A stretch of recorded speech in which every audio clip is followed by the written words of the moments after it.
Hey, yo, what's up, everybody? Welcome. Hi, hello, how are we doing? Nobody's here. It's almost like I started 40 minutes late. Damn, Mount Ashbury with a 95 stream streak.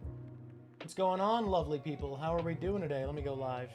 Wait, let me check I have everything in order, then we'll go live. Do I? Do I have everything in order? I think I do. We're gonna have a lot of typos and probably because I threw it together very quickly. I was not planning on doing this topic today, but then I didn't feel up for the other topics I wanted to cover, so here we are. More GMing advice. Let's give people some time to roll in because we started late, so it'll take a bit. Welcome, hello, lovely people. This is gonna be great. I'm gonna get better advice than last time. I'm gonna do it perfect. Perfect. We nail it in one. That's not true. I'm not mentally well enough to do something perfect. You just finished running your first campaign? Wait. The entire campaign or like set to completion? Okay, that was the clarifying question coming up. Congratulations. That's tough to do. I think I have run 5 campaigns that reached like a full ending. It's tough to make it that far. Just like scheduling and life shit gets in the way a lot of the time. How's it going, everybody? Welcome to the Drawk Show. We're gonna learn advice today. Should we take a bit longer? What do people think? Preemptively, storytelling is going to have a crazy amount of crossover with our last topic, which was getting started. Why?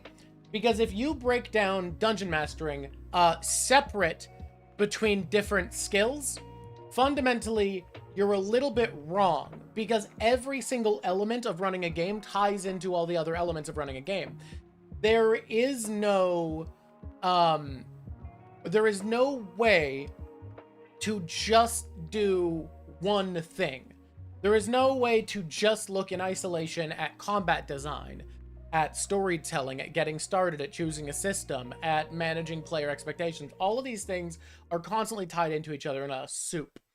That's the nature of running a tabletop RPG. Because of that, there's going to be a lot of overlap with last time. So if you were here, just be ready for that. But we're going to try to look at that same advice from a different perspective. Today, we're going to look at that advice from how it services storytelling. You're like anybody here? Man, it turns out starting late really fucks with people's expectations. Your D&D got canceled today. That's tragic. Okay, there's people here. It's just my Streamlabs wasn't showing me. That's great to know. It was saying like 0 still while you guys were talking. Where did I put my glove? My glove's gone. There it is. I'm so sorry your D&D got canceled. All right. Is anybody here interested in running D&D games in the future? Running tabletop RPGs? You want to learn how to do this? You want to be the best there is? You see 13? Yeah, there's something. There's more than 0. It's saying 4 now. Right? Yeah. Okay. What is the goal of running a tabletop game? Is it to have fun? Yes. Is it to tell a story together? Yes. These are your goals going in. It should not be to flex on everybody how good you are. It should not be to show off your great setting you wrote and to brag about how cool it is and get praise. Now, if those happen, that's perfectly fine. I think it's perfectly... Don't mark you as late. I'll do my best. You're an ad hell. Don't worry. I am here today. I'm the teach. Don't worry. What'd you miss? Nothing. We're doing Prelude. I think genuinely the worst DMing I have ever seen always comes from a perspective of someone coming in basically looking to just be kind of smug and show off their great creativity. It's also why I think canned settings are good, straight up. One of the benefits is it kind of encourages you to be less in a smug, self-important place, where this is just a project of storytelling and fun together, rather than a project of exploring my genius mind to show you all the fruits of my labor. Unironically, I do think that's a help. That being said, whether you're using a canned setting or a custom one, this advice is just as meaningful. We are going to come up with 2 golden rules today to follow instead of just 1. Here are our golden rules. Number 1 is use mechanics to reinforce a story. All right? All right? Why is that? If you think of mechanics and story as separate entities in a tabletop game, you are going to have a weaker experience. Have you ever played a game where the combat encounters feel so thematically adverse to the story you're telling that it feels like it entirely breaks the flow of what you're doing to fight anybody, and that it doesn't make any sense with the story you're uncovering? Have you ever played a video game where instead you get into combat and it feels like a continuation of the story you're telling? It feels like you're further discovering more and engaging. That is the power of combat in a TTRPG if handled well. That is the power of exploration. Everything where there's mechanics, we should be finding ways for mechanics to reinforce our storytelling. The second one is the story is shared between GM and players. That's just a way to make sure it's not about you. Silksong? Yeah, I've heard Silksong does a great job at the combat not feeling like a break from the story. It feels like it's creating further sense of setting and scale, and that's brilliant. Dark Souls, much the same way. Whereas Bioshock Infinite, great story, the combat feels incredibly adverse to the story and the setting. It just doesn't feel like it belongs in the way it did in Bioshock 1 and 2. All right. Are we ready, folks? Your 15-second Twitch ad took 27 seconds? Damn. That sounds like a skill issue. Who's ready? Who's ready to begin? Are we ready to get started and learn about this? Wait, you have a funny short prelude? You want to say a thing? Or should we... You're Reezy? Alright. Meryl's Reezy. Let's shrink the golden rules a little now that we've looked them over. I'm glad you're Reezy. All right. Number 1. Well, howdy, Drawk. Howdy, chat. Yeah, absolutely. To be fair, regarding TTRPGs, combat's part of the fun. Having combat that doesn't build in the story can be part of the enjoyment. I disagree, because all combat can build the story if you do a good job. It can also be true for video games. I still disagree. I think if you're doing a good job, combat never needs to not feel like it is part of the storytelling. And part of the biggest way to make that work is genre. We talked about genre last time. Genre will influence how you tell the story in your game immensely. Genre was our first starting point for getting started, and it is also our starting point for storytelling. Why is this? I don't think I actually added sub-points. This is just a basic thing to cover, but I want people to consider when they're thinking about genre as part of storytelling is, what decisions do people make? What do you focus on when you're talking to your players? Actually, I did make sub-points. Where did I put them? No? Apparently I got rid of... Oh, at some point everything ended up in the wrong order. There we go. Okay. All of my notes ended up in the wrong order somehow. That's what's wrong. All right. What is the background music of the campaign? I mean, you aren't wrong. That is influenced by genre. Yes. But importantly, think about the mechanical needs of a genre. Think about what kind of forces will oppose your players, what skills we focus on, and then this last one was supposed to be something else, but I guess I undid something at some point. You did a 50 streak stream and nobody congratulated you? That is unfair, Snoll. You get an apology point. Congratulations. The biggest importance of genre and how it ties in my opinion, these are incredibly, incredibly related. The biggest thing with genre is how much does it tie in with what enemies will do, okay? For instance, in a super heroic game, your enemies will just charge around smashing people, all right? In a political drama with severe consequences, your enemies will go for one particular character they are there to assassinate, and they will attack them while they're down to finish them off. Oh, good. You have a question about this? I would love to hear it, but also, you do think this depends on the style of game, not just genre. Beer and Pretzels game can do stuff that's less relevant, impactful more. Disagree. No. Disagree. Still, Illini, you're getting there. You've said, okay, but what about a Beer and Pretzels game? That's part of genre, but also you're right, it is tonal. It's slightly outside of it. But even within that, if your game's genre is silly adventurers having fun like a hack and slash dungeon, then random combat stops being random and not genre and plot essential, because the plot has shifted to become about what kind of hack and slash nonsense we can get up to. What you've done to suggest that I am wrong, that you don't need mechanics to service the type of story you're telling, is to present a story that is objectively benefited from kind of random, bizarre combats. That's why I disagree with you. As someone who basically only plays D&D and Call of Cthulhu, you agree with everything you're saying. The genre and mechanics influence how the game should be run. Exactly. That's not what you're saying. You're saying that not all combats have to serve the story. I disagree still. It's not... Of course they don't have to. I disagree to say it always benefits to find a way that they do so. And you shouldn't beat yourself up for failing that mission, but it should be your mission anyways, because there is never a reason to not squeeze the extra benefit you get from a random encounter feeling like it suits the story. Now, is that to say you should feel like a bad GM if you fail sometimes? That's insane. If you fail any of these points, I've said before, GMing is the combination of like 5 separate skills and then some.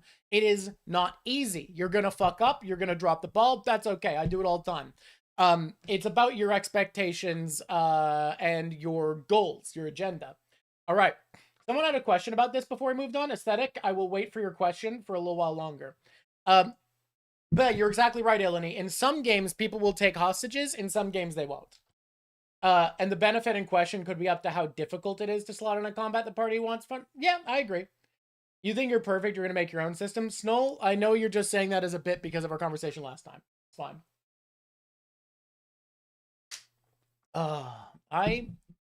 There's too much cream in this coffee. I put too much cream in my coffee. It's not coffee-ish enough.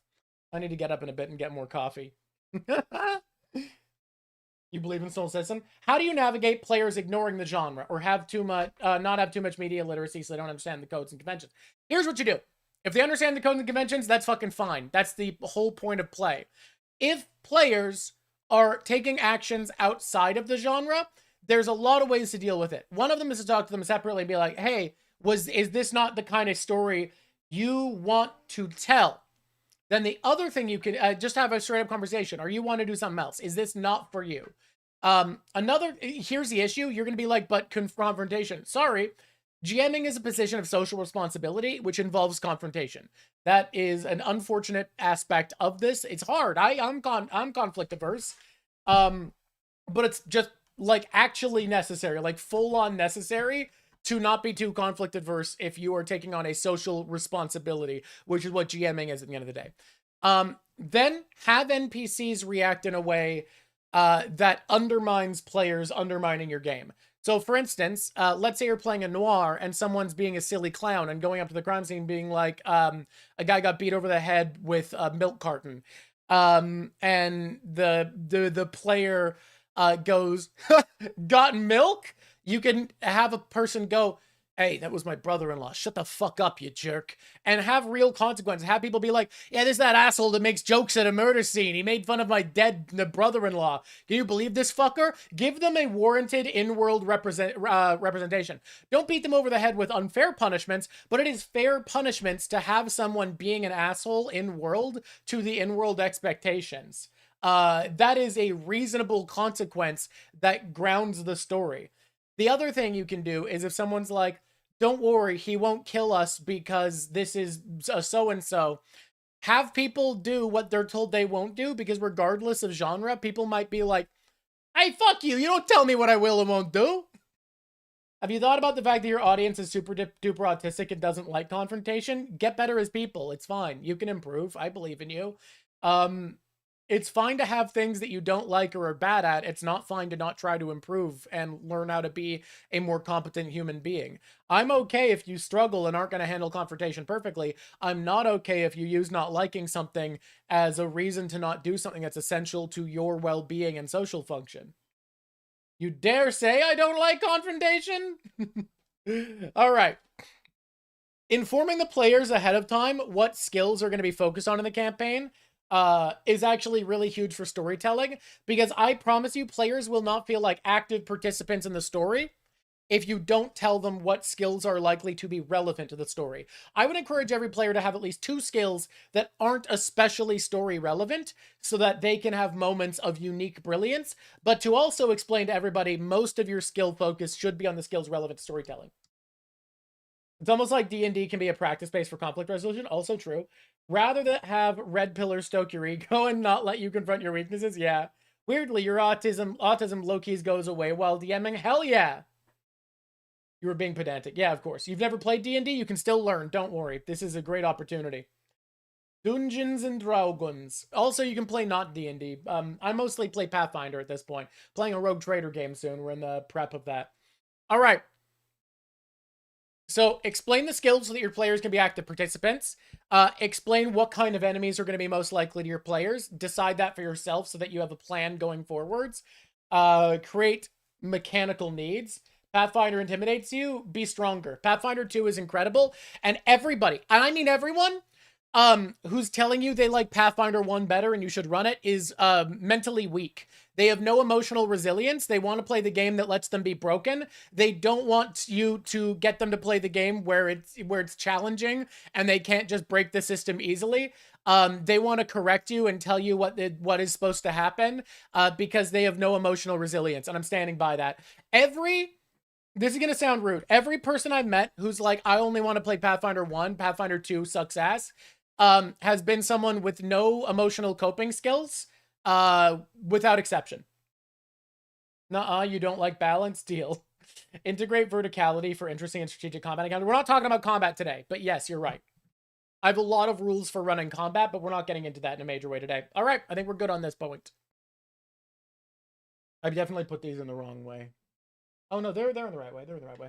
You can easily play PF2 where the game is broken. Dual class plus mythical rules. Okay. Yeah, but when I last played PF2, mythic rules didn't exist.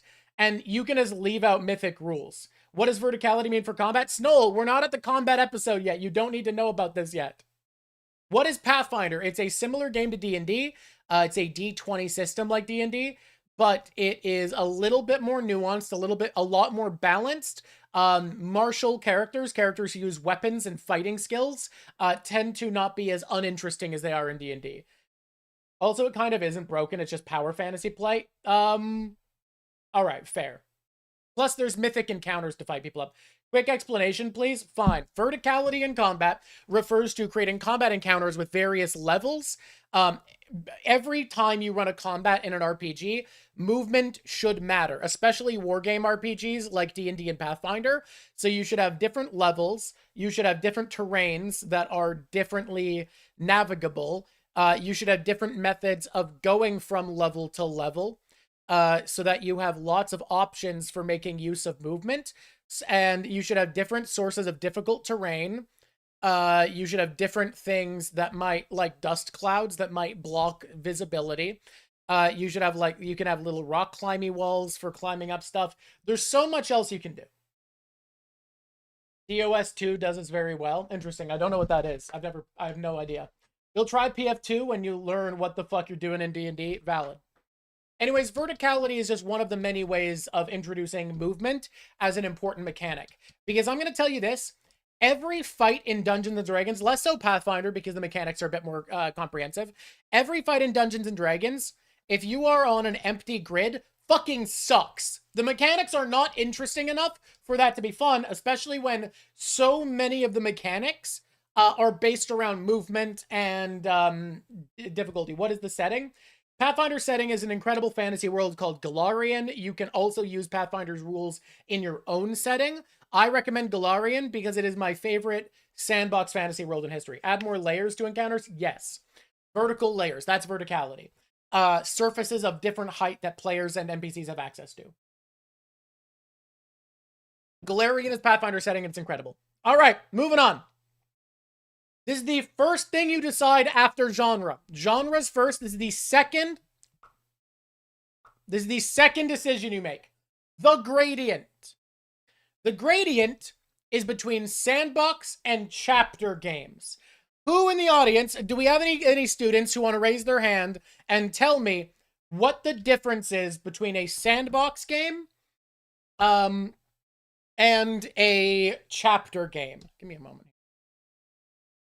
You come up with a new character idea just by reading through the gods in Golarion. Golarion is the best gods of any RPG setting, bar none. They are the best part, and they are what people get hooked on when they get hooked on it. What the fuck layer is it? Oh, that's why. That's what's wrong. Figured out what's wrong. Do you leave genre for last, genres for flavor? No, genres first. Genre guides all storytelling with no exceptions. Even genre subversion requires deep awareness of genre. It's like how Nothing cares more about power than a relationship with a neutral power dynamic. Because maintaining even power with a hierarchical species like humans is fucking impossible. It's so difficult that a relationship with neutral power actually cares more about power than an imbalanced power dynamic. Storytelling's the same way. A story that doesn't care about genre actually needs more genre awareness, not less, than a genred story. And I'm not joking. There is a... Well, Dowless, your name is Dowless, so why do you like something that's Taoist? You're supposed to be without Tao. But there is an Asia area. There's a whole book about fantasy Asia for Pathfinder 2. It's actually real. Sandbox is more open story, where there's an intended plot. Where there isn't an intended plot. Yes, while chapters have more expectations. Exactly. Chapter-based game that's more of a modular story with specific pre-planned sections, often confused with railroading. Absolutely. Sandbox is giving your players the ability to affect the story as much as possible to varying degrees depending on where the slider of the campaign sits. You guys are geniuses. You are exactly correct. Let me grab... Let me...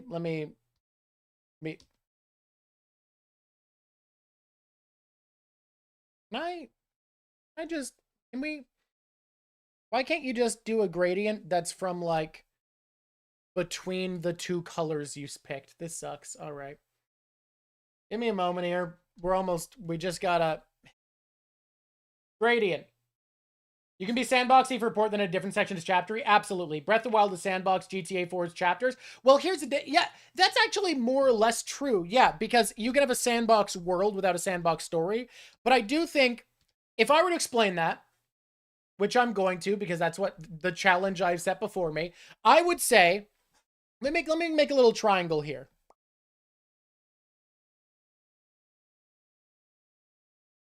Polyline?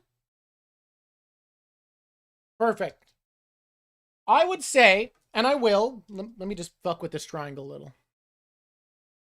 Brilliant. I would say GTA 4 is like here. Because the world is sandbox, right?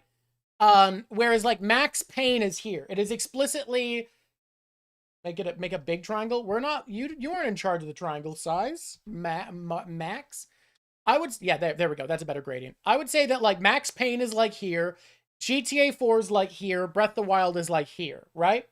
You like running chapter campaigns with the sandbox chapter to break the flow. That can be fun. You want to figure out where you are on the gradient right away. So the game I was currently telling, that most recently that I loved, was somewhere around here. There were chapter-based story elements. Actually, it was more like here. We were stuck in a hub area, but largely the players had free reign to influence plots however they wanted. Unrelated, but you need to mention how hard it was to resist clipping me saying Hassan is good at... Yeah, okay, yeah. Yeah, okay, okay, okay. Thank you. And yes, absolutely, Bobcat is right. You can have a game that is mostly chapter-based and has sandbox breakdowns. You can have a chapter-based game where they reach a city that you want them to explore and you switch to full sandbox. Here's what's important. Tell your players what kind of situation you're in. If you've been telling a game that is very chapter-based and then you arrive in an area where you want them to explore, that needs to be explained or they're going to assume that there's something they're supposed to be doing and feel weird and anxious and not be able to really experience the sandbox. Here's something you guys might not be aware of. This is something that might fuck with you, okay? An example that might showcase this, Elden Ring is very sandbox the first stretch where you can choose which parts you tackle, where you go, but after the capital, it's more chaptery. Yeah, and Dark Souls is the opposite, where it's a bit more linear, and then you get a bit more sandboxy with choosing which elder to go after or whatever. So each session notify them what they're getting into. Not each session. I wouldn't change this session to session. That's way too much. This is too big of a shift for session to session. But if you finish an act of the story and are arriving in an area where there's a sandbox feeling, I would make that clear. This is an area where I'm going to direct the story less. You have more agency to make choices and find the plot. We started a sandbox, but it's trending towards chapters and the PCs get tied into the character setting. That's also fair. That can happen all the time. But every time you're writing the story, be aware. Now, here's the biggest thing I'm going to tell you. Okay? Your assumption as a new GM is going to be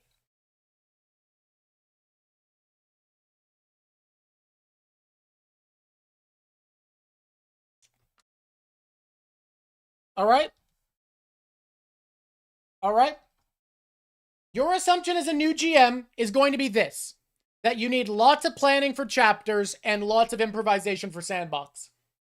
Here's the reality.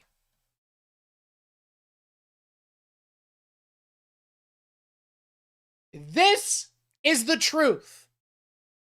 Honestly, it's more like this. You need an immeasurable amount of planning to make a sandbox world work. Why? Because you need every detail ready with only little tiny nooks and crannies to fill in with improvisation. You can kind of improvise anywhere around here. You can improvise a lot or plan a lot. But if you're in the sandbox, you need as much as possible to plan. You need to have factions arranged, characters arranged, motivations arranged. You should know the imports of the city. You should know what kind of things the city council cares about, what kind of corruption there is, who's trying to dethrone and overthrow who's got a secret affair with who, because you need to respect your player's agency. And for that to happen, you need to know what the results of their actions will be, rippling outwards. And to know that, you need an incredible amount of planning to go into your campaign. Everybody I've seen as a new GM assumes that sandbox means they can have fun and goof off. No. Chapters let you improvise way more, because you can, like, write a chapter. Now, you can plan a fuck ton, but you also can just be like, hey, guys, this is the vague idea I had, but since things are a bit different, I'm going to be scrapping that. I'm adding in the new villain you thought would be the villain, because that's more interesting. You can't do that with a sandbox game, because you need to respect your player's agency and causality, and that means you need the world on lock. Examples of a sandbox into chapters is the players exploring and learning what they're interested in until they find themselves in a time crunch that they care about. Absolutely, that's a great way to go from sandbox to chapters. Yeah. Running sandbox is what got you to learn that you do best in long-planned one-shots. Valid. You have this with your camps. You have plays, which are sandboxy, and games, which are chaptery, and the plays require more preparation. That's taught you the right lesson. You need so much fucking planning to make a good sandbox. It's insane. But that is just an important thing to keep note of. Now we can get rid of these. The triangle might stay. We might bring him back later. Yeah, that's the basic shakedown. All right. Bonus mechanics! Bonus mechanics are something you should be using more of. You are too book-pilled. You're too rulebook coded. You've become too the GM guide pilled. Bonus mechanics are incredibly important. Bonus mechanics are the key golden power you have for using mechanics to reinforce storytelling. This is how you let every player, no matter what their skill set is, interact with storytelling. Must resist urge info dump? Well, there will be time in the future. Been DMing for 6 years, still fall into the book trap? We're all too book built. The triangle is now called Mr. Triangle? Yes. You don't completely agree in a sandbox. There should be more responsibility on the players. Help the DM build out the world. Yes, but you need planning because you need to respect the changes your players make. And if you don't plan, you won't do that correctly. There should be, I believe, like, if you should be planning 3 times more minimum for a sandbox game than for a planned game. The reason players helping to world build is part of it is because they should help you build the background of the world, and they should be able to add to the sandbox. But you should have enough planned that when they add to the sandbox, you know how that fits in right away. That's not improvisation, that's adjustment. But that adjustment only works and respects player agency if you plan. Aesthetic, don't come up with reasons to be lazy. You should plan if you're running a sandbox game. It will go better. I promise. You study theoretical physics. Why do you assume you're book build? All right. Examples of bonus mechanics, because I didn't explain this yet. Reputation tracker. These are a system for tracking your reputation with each faction. Bonus points, you can actually have this reputation act as a skill and let people roll for reputation to take diplomatic actions with a skill or intimidating actions. You could roll your reputation with the guard as an intimidate against the Thieves Guild.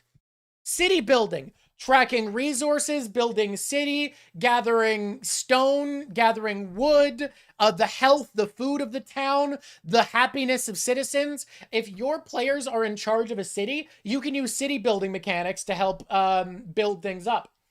If your players choose not to take a hook in a sandbox, that should have consequences. We'll get to that. Don't worry, that's coming up. You love the idea of bonus mechanics. You would have so much fun making these yourselves. Fair. Shipbuilding. If you're playing a spaceship or a boat or a land vessel or like a caravan, having shipbuilding mechanics to build out your caravan fleet, to build out your ship fleet, to build out your flagship is fucking huge. These bonus mechanics are also great because it allows players with high athletics, high warfare lore, etc., to influence the story in meaningful ways.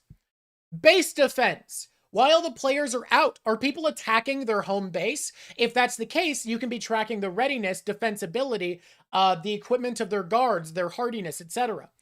Underling network. You could have your players have a network of underlings who aren't strong enough to go into dungeons or whatever, but are able to take on missions for them. Unique out-of-combat power. So I gave the main character in a campaign that I loved a power called the Ink, I've talked about before.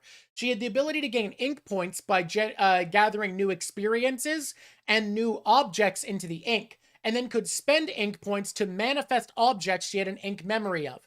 But, it's important, she got reduced diminished ink points when she was gathering things that weren't new. So it wasn't an infinite generation loop, there was diminishing returns, and it was constantly causing her to seek out new objects, and it just created this extra manufacturing mechanic and was tied into the lore.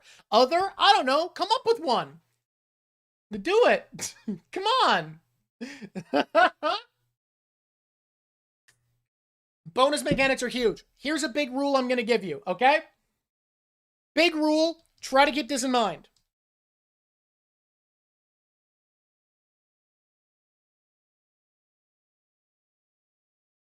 Try to keep it at 3 max. You are teaching players a new system when you add bonus mechanics. I keep it at 1 or 2 usually. I've seen 3 work. But you want to limit this. You don't want to go fucking crazy with bonus mechanics. Keep it at a dating sim mechanic. You can do, but that's... You absolutely can do that, actually. Yeah, you could have reputation trackers with different characters. You could do a dating sim mechanic. I would run that. I would do that. I'm not joking. That doesn't need to be a joke. You're literally running a Spelljammer-based campaign. The players can find upgrades to their ship, improved chance of things happening on their ship to traverse the phlogiston. Absolutely, that rules. Courting in a political campaign would be cool. Absolutely, a courtship mechanic. Bonus mechanics 3A. Wait, this is a different subtext. Where did my subtext go for 3A? 3A? Where? I lost it. 3A is gone forever. Is it here? Oh, there we go. I found it. I found 3A. I got everything in the wrong order while I was editing. You're also running this with an item creating system? Nice. RIP 3A. We found 3A. Look for examples of your mechanic from other games before you design it yourself, or for inspiration. You won't be able to directly take something from Pathfinder 2 into Warhammer Fantasy Roleplay. You won't be able to directly take something from Monster of the Week into Dungeons & Dragons 5th edition. But you can always take something from these games and tweak it to the design goals of the system you're playing. 3A is just the term for what we're on. We're on 3A because it's a subcategory, Mr. Textbook Man. So for instance, D&D has a central build philosophy around limited point expenditures, having a set amount of points you can use that regenerate at a certain pace. So if I were bringing reputation mechanics into D&D, I might add a reputation point, where you could spend a number of points to influence people of different hierarchies, but you're stressing your connections if you use more than that.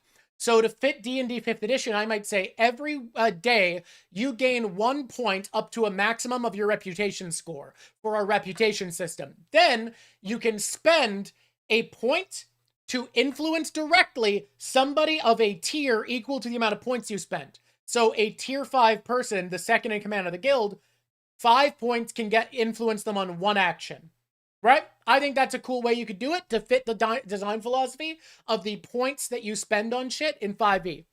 If nothing exists, consult Reddit, other communities, or friends for ideas. Don't work on your own. Just try to brainstorm. You'll come up with better ideas. Come up with your own ideas if you can't do the skill issue, JK. And Let your players know that when you're adding a bonus mechanic, you may need to tweak what you give them in the future.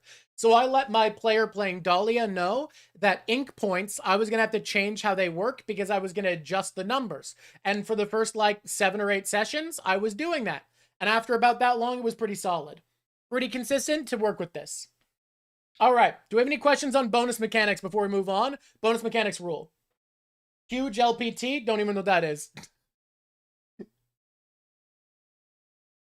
Do we have any bonus mechanic question? Do not be afraid to change rules items after implementation. Absolutely.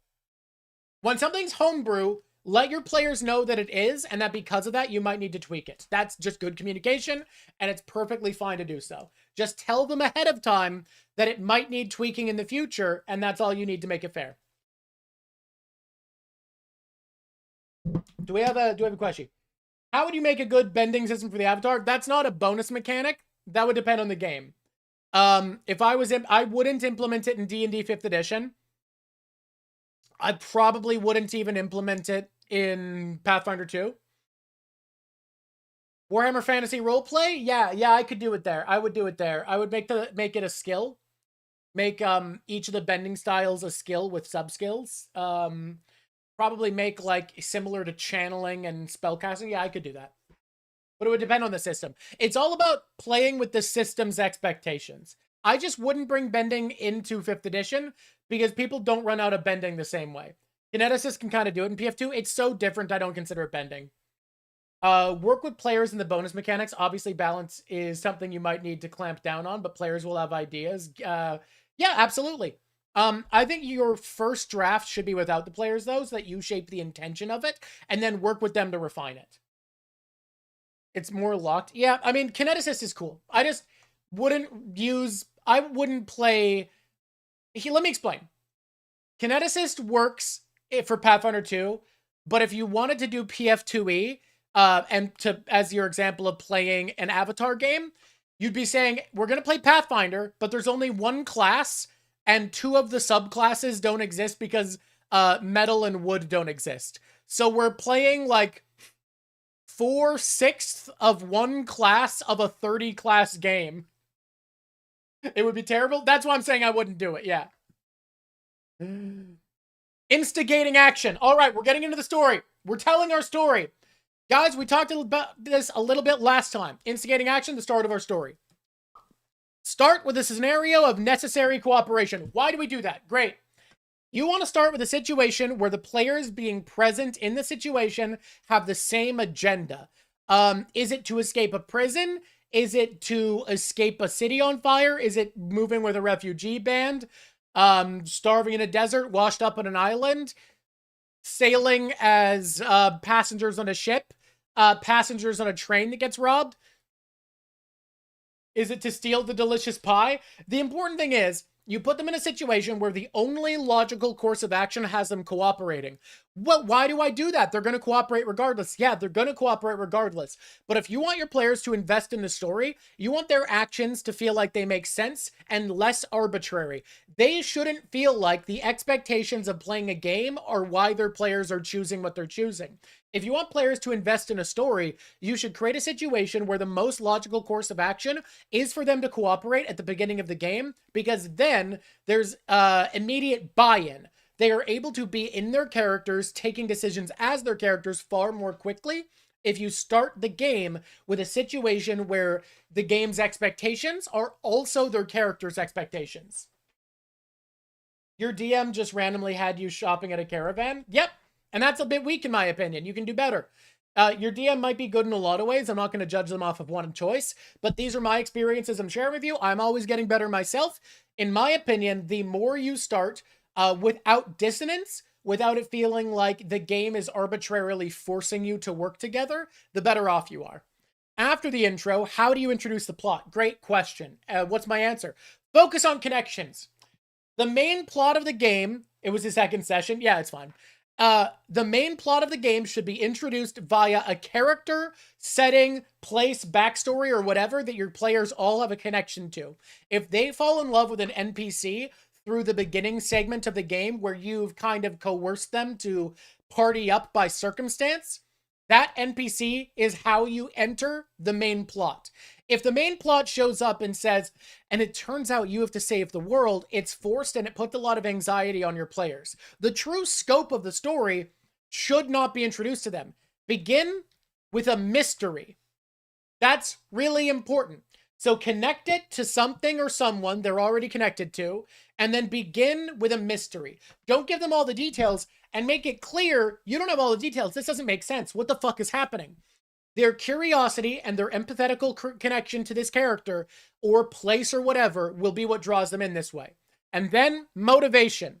Find a way to tie in whatever clue you give them connects to the motivation of as many of the players as possible. One of them wants to reinstate their name as a noble lord. Great. Make this a thing that's somehow relevant to the king, because the king might reinstate them if they do a good job.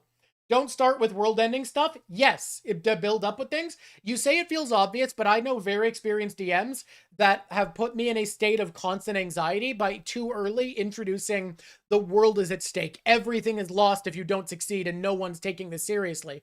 And it created just an anxiety that made it hard to invest in the world. It just feels tiring.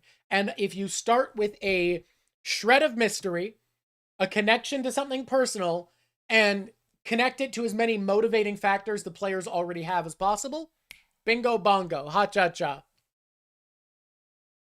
Bum-ba-bum-ba-bum. Factions! This is one of the main things in storytelling in a TTRPG. This is as important as we can get. This is the big shit. The big shit. This shit, this does it. This does story. Ladies and gentlemen, what is a faction? Who can answer this question, class?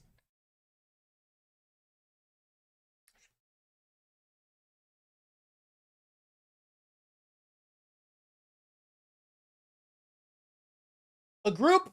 Bobcat, you got it in one. The Straw Hats? They're sort of a faction. They're like a unit. I would say the Straw Hat Grand Fleet is a faction, and the Straw Hats are just like a group. But a faction is an aligned group of people with a shared interest. That's all. The question is, what is a faction? That's all. Don't worry about it. A faction is a group of people, a large or small group of people with a shared interest or motivation. Be emotionally strong enough to play Pathfinder 2, but not emotionally strong enough to deal with level 1 world-ending stuff. Got it? Yes. But no, for real, it's actually like, it is just stressful to the characters and the players and their engagement with the world to start with the world-ending stuff. It's just bad. It doesn't work for storytelling, and it doesn't work for investment. Factions. All right. Every faction, is this an enemy, an ally, or neutral? Very, very important that you know this, because it tells you how to use them in the story. Identify their goal. Okay, let's come up with an example. We're going to have someone in chat, give me an example faction, and we'll talk about this from these terms. It can be one from fiction, or it can be a made-up thing, and I'll explain what I mean here to go through each step of this, all right? Give me a faction example. What do we got? Oh, my back is stiff.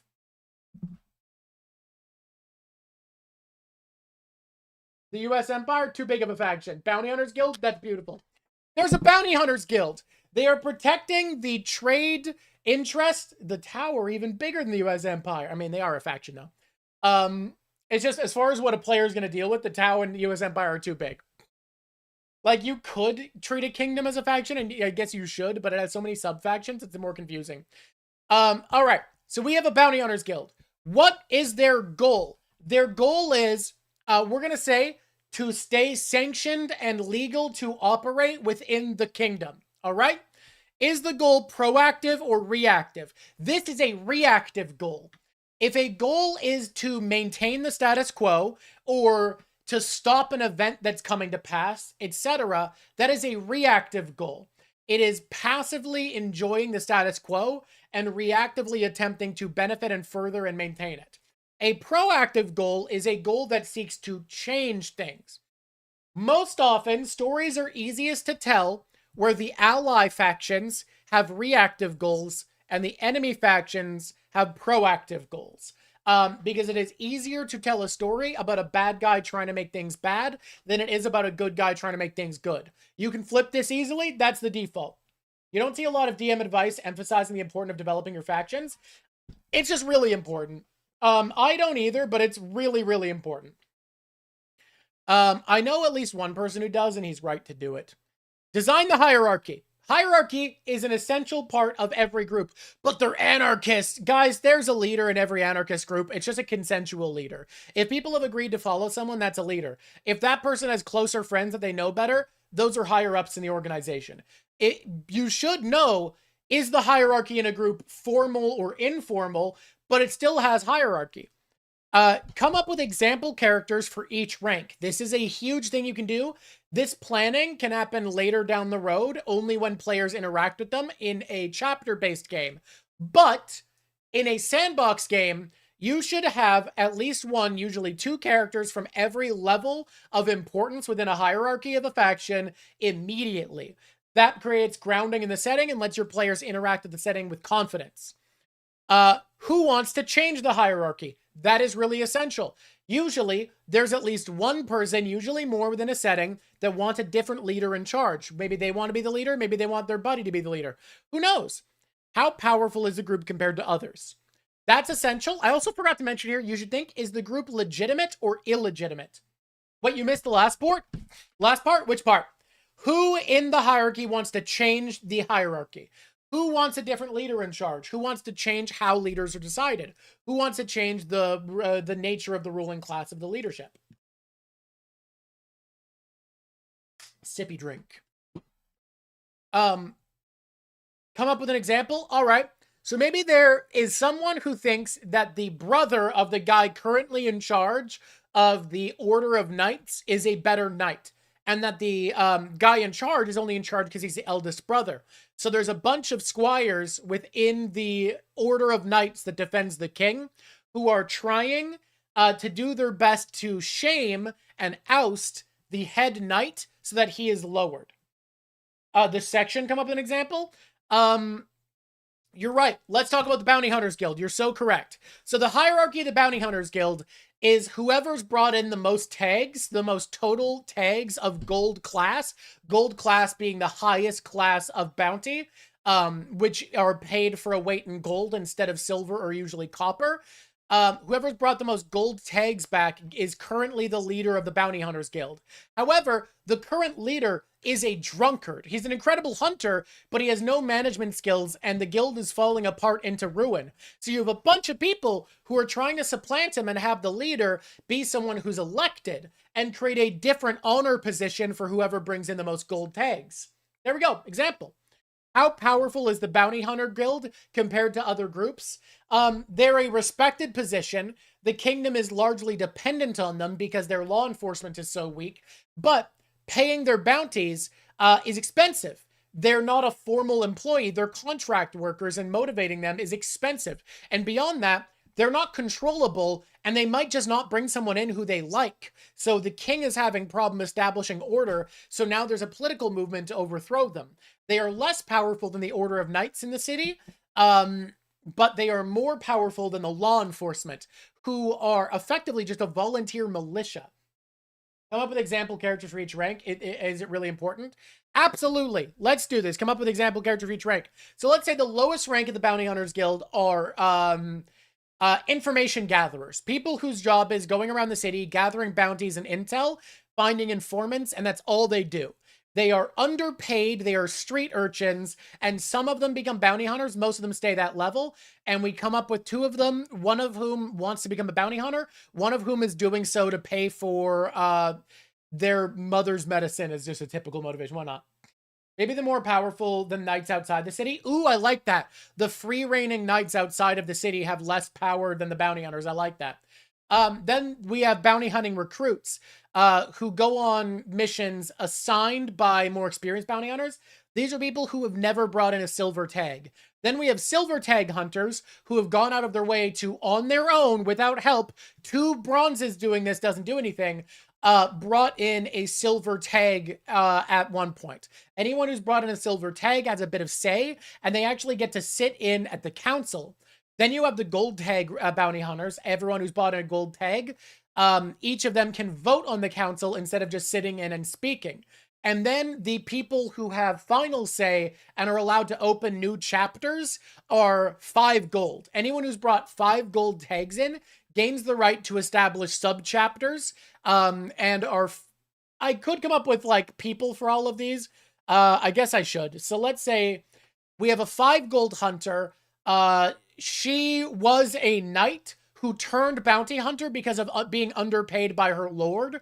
She was like a knight in some rural place that was falling to shit. So she became a bounty hunter when she took out a bunch of bandits nearby, and instead of turning them in for her lord, turned them into the bounty guild so that she could replace the knights in her lord's territory with a bounty guild. And now that lord has almost no power to extract taxes and is reliant on hiring the bounty hunters as a group of knights. And she's become so wealthy that she's retired at this point and just sits on the council in the capital collecting tax revenue from her order that she runs because no one else there has earned 5 gold bounties.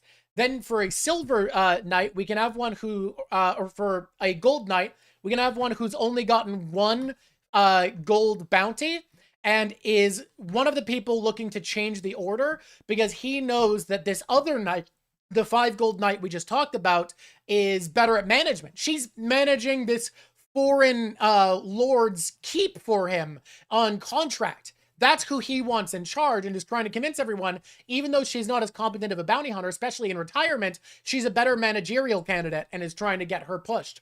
Then we have a silver tier knight who's on his quest with now 10 silver bounties to find a gold bounty to take down, but keeps being undercut and suspects that there's someone betraying him from his private contractors of weapons, telling people when he's going for bounties. I think that covers all of them now. I think we've done all... Wait, we didn't do a bronze tier. Let's say there's a bronze tier hunter who doesn't want to become silver and is just the scout for that silver hunter and is betraying him to a gold hunter so that he can end up on the council. All right. You expect 50 named people with 3 pages of backstory. Yeah, no. Anyways, those are example characters. So you'll see in the next part why I did it that way. All right. You'll notice... Where the fuck? What? You'll notice something about this. Bronze tiers feeding information to the Knight's Order. Make sure they don't get too powerful. Also love that. That also works. Now, why did I build those characters that way? Start with motivation. Every time you're designing an NPC, you start with motivation.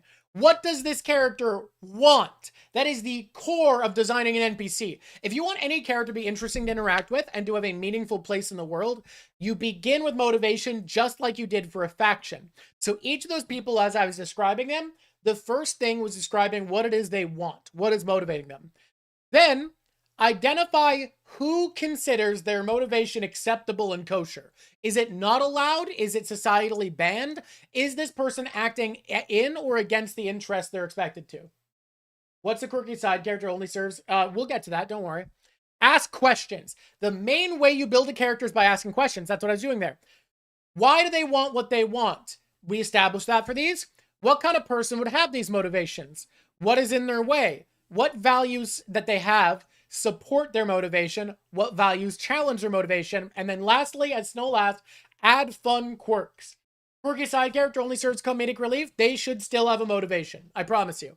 Every silly little guy, why does this weird gremlin live in my backpack? The backpack's warm. His motivation is live in the warm backpack. Simple as. So if we go through our retired knight, we identify her motivation is effectively to live a cushy life in retirement as a manager of her former knightly order turned bounty hunters. Is this allowed? Yes, it is allowed, but it is not considered honorable. She is seen as a dishonorable former knight who has betrayed her station. Backpack gremlin just like you for real? Why does she want it? She wants it because she feels betrayed by her lord who underpaid him and feels like she is entitled to live as the lord that he is not because she's the only reason he managed to stay in power. What kind of person has these motivations? Probably someone who sees service as deserving of reward. Service has never been service enough for her. It has never been reward enough for her. She doesn't just want to be part of a system. She wants to feel as important as she is. Can you put these VODs on a channel? They're really interesting. You'd like to rewatch them when you start dimming? Yeah, probably. What is in her way of getting this? The fact that people want her to run the guild, and honestly, the fact that the guild is falling apart, the fact that the guild is being badly managed and might stop providing her this cushy life if it's not better managed. What values that she has support this? Her value that work should be rewarded. What values challenge it? She probably does deep down believe that oaths are important and that she betrayed her oath and that she owes it to people to maintain things well. Side note, motivations are crucial for PCs too. Yes, your PCs should be driven by motivation. Add fun quirks. Let's give her a fun quirk. What's a fun one? What's a fun one?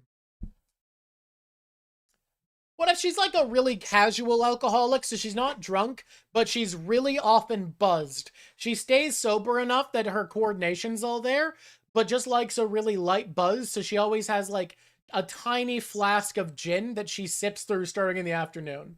You suddenly feel like we're creating fantasy Ayn Rand. Ever be narcoleptic managing so much stuff? I don't even know if she's managing that much. I think she's just really good at delegation and understanding what needs to be looked after. Like, it's not like she's working so hard. It's that she's really good at knowing what needs to be accounted for and doing the absolutely necessary work and delegating well. All right. That's how you create NPCs. It's important to do so. Story beats. This is important. We're in the big shit now. This is story events that are happening. Give me a moment here. Ladies and gentlemen, what's a story beat? How do you describe it? What do you think this is? Who are you? How'd you get in my house?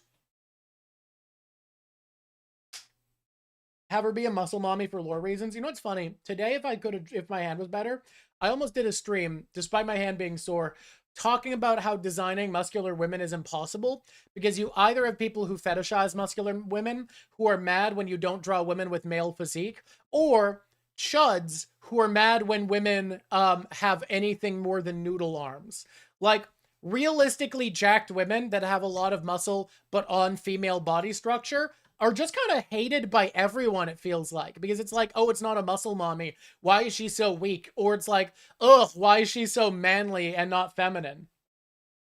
Some She-Hulk designs are really fucking good. Yeah, some of them. I like a lot of She-Hulk designs. A lot of them do feel like just male physique lady face. All right, what's a story beat? Ladies and gentlemen, class, who can tell me what a story beat is?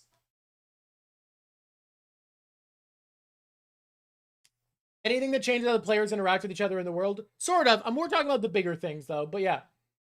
These are just moments of change within the story.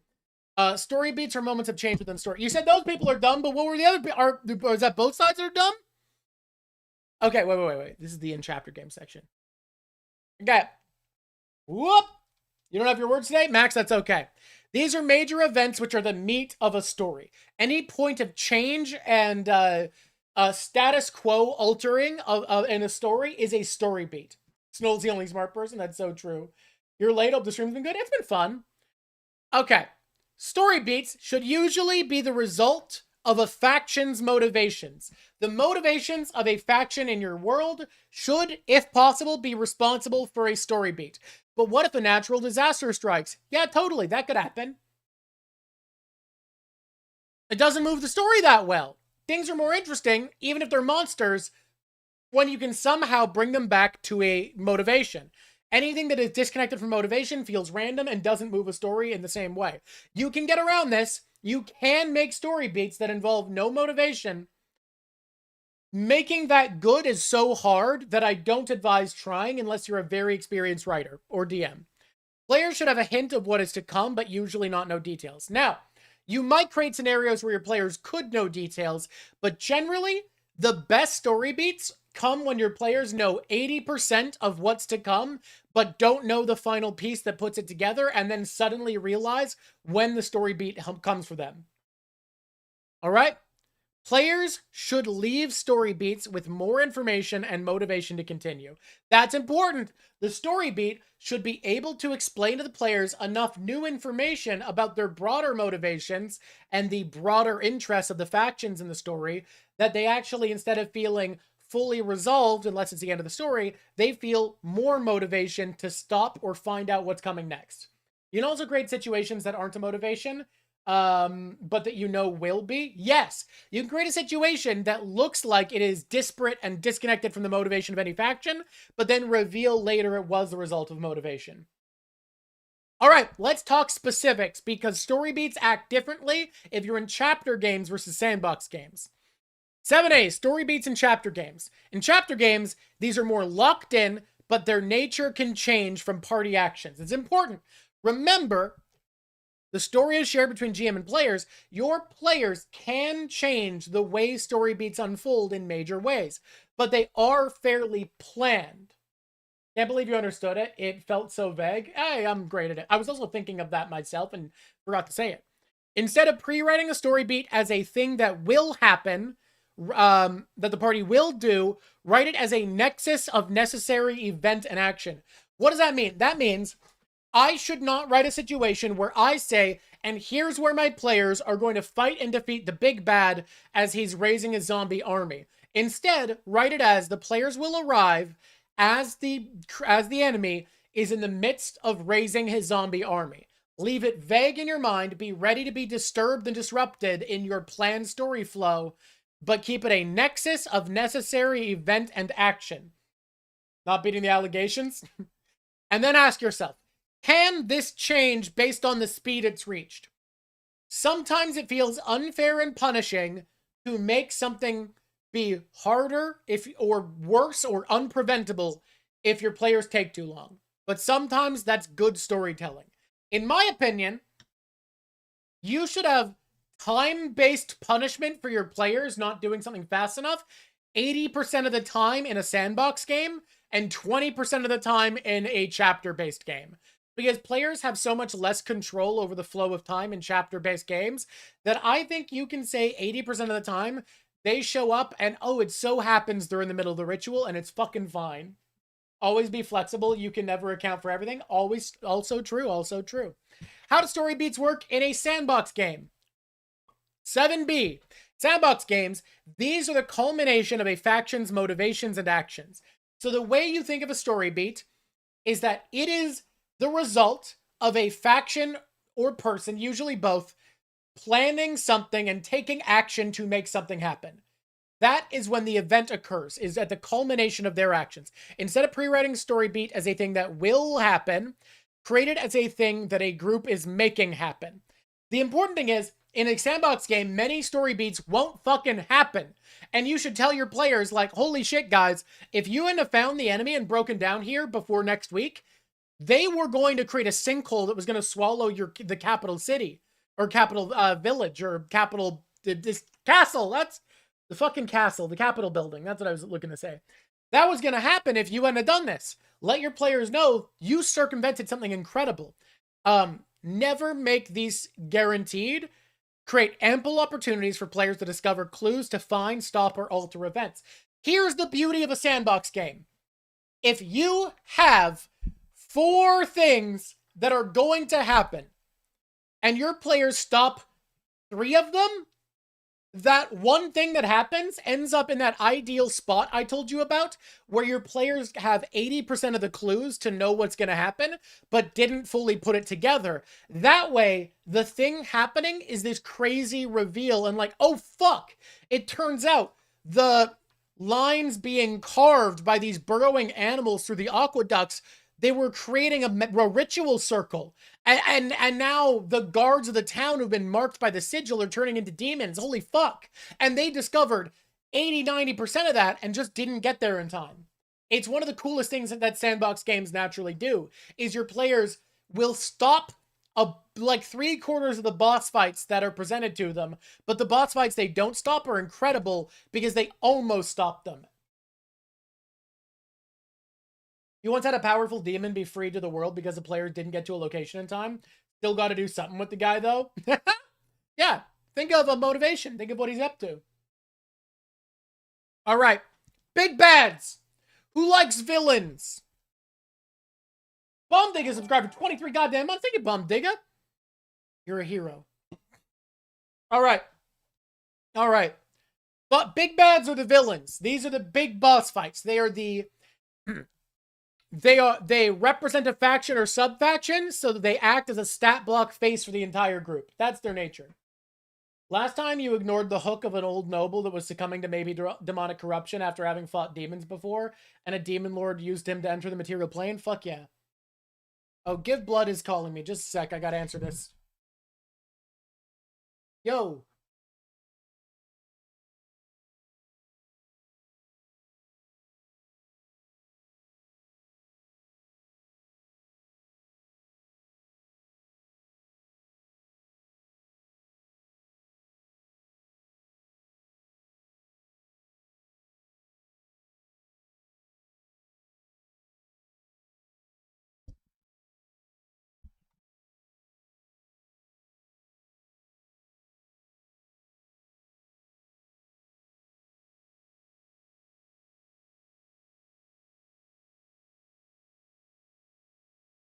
Alright, I've confirmed my appointment.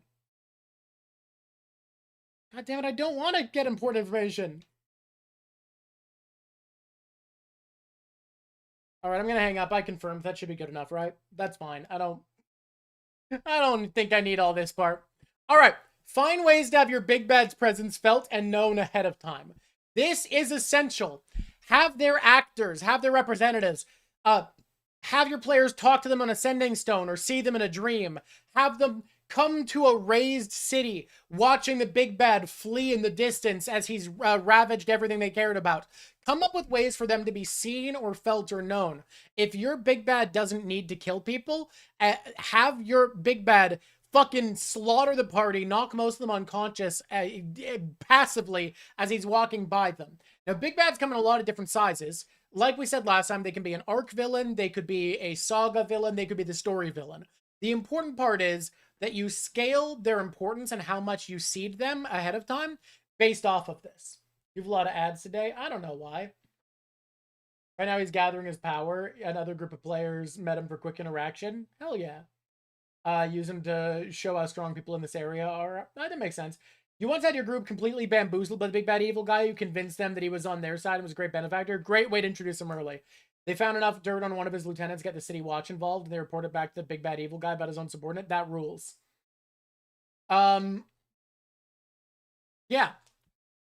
Now, having them represent a faction can be subverted only carefully. If you want them to be an underling who's betraying the king, you can do that, but you should do it carefully and understand that that's hard to make work. The bigger the bad, the farther away from them the influence needs to come is also true. The reach of their influence is their reach. They are how much you feel them. Fun idea for a boss fight you do when running in person. You write out things the boss will do on flashcards or note cards and leave them upside down on the table to reveal them when they come up. That's cute. I like that. That's fun. Okay. Add mechanical novelty to their fight that embodies their role in the story. A general should command troops in the fight. A necromancer should be raising the dead as they fight, or manipulating your spirit. Give them things they can do that are unfair, that shape the terrain and the combat encounter mechanically based off of what kind of creature in a battle they are.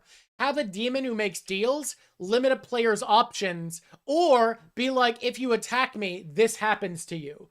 Have a dragon that hoards treasure, know what parts of a pile of gold to hit to create an avalanche to flow down onto your players.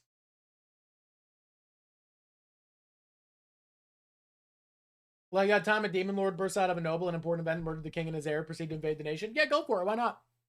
Either way, just have them do cool shit. That's really what it comes down to. Have your big bads matter. All right, backstories. Your players in modern D&D games have backstories. They will write you fucking paragraphs of this shit. What do you do with it? In the past, you did nothing. But then Critical Role came along and reminded everyone they could tell stories. I'm joking, it's not that simple. Look for ways to alter a player's backstory just by revealing a broader perspective, not changing known information. What does that mean? Well, let's say someone says, yeah, my dad sacrificed my mom for power when I was a kid. It was fucking awful. I hate it. I'm gonna kill my dad. Maybe you reveal new information. Maybe it wasn't a sacrifice for power. Maybe she was being sacrificed because she was also a cultist who was being ascended to demonhood. And the power he gained was that he forged a pact with her where she could reside in his body, empowering him. So that when he goes to kill his dad, his mom is also there. Maybe the mom knew. Yeah, you got all sorts of shit. You can alter it. It doesn't, you don't have to say, well, actually, because as far as the player knew, yeah, the mom was sacrificed. But you just change things a little bit. Technically not the first time we saw the Demon Lord, but it's obviously like a big event. Yeah, you're the big bad evil guy, trickster god. Their followers are acting in the group. One tried to infiltrate them, but found out. Another's a dealer, continuing to offer them cursed items. I like that. Yeah, someone who helped the crew. Yeah, people coming through. How do you navigate between creating those challenges for your players, but also not going so far that your players feel like you're cheating? They should. Sorry, they should feel like they're cheating. They're the big bad. When your players say, this fucker's cheating, don't go, oh, I'm sorry, this is unfair. Go, yeah. He is. You're fighting a guy who's a villain in his terrain. He's cheating. Give limitations to their powers, make it so that it's not impossible for them to win, but if they feel like he's cheating, that's fucking fine. Legendary actions and legendary resistance were added to D&D 5e specifically because boss fights need to feel like they're cheating for it to be a worthwhile encounter. If the players think the big bad is cheating, they'll feel that much better when they win. Absolutely. To say, man's the final boss, what do you expect? No, you don't need to say that. Just be, if people are like, he's cheating, be like, yep, he is. Simple as, he's cheating, I'm sorry.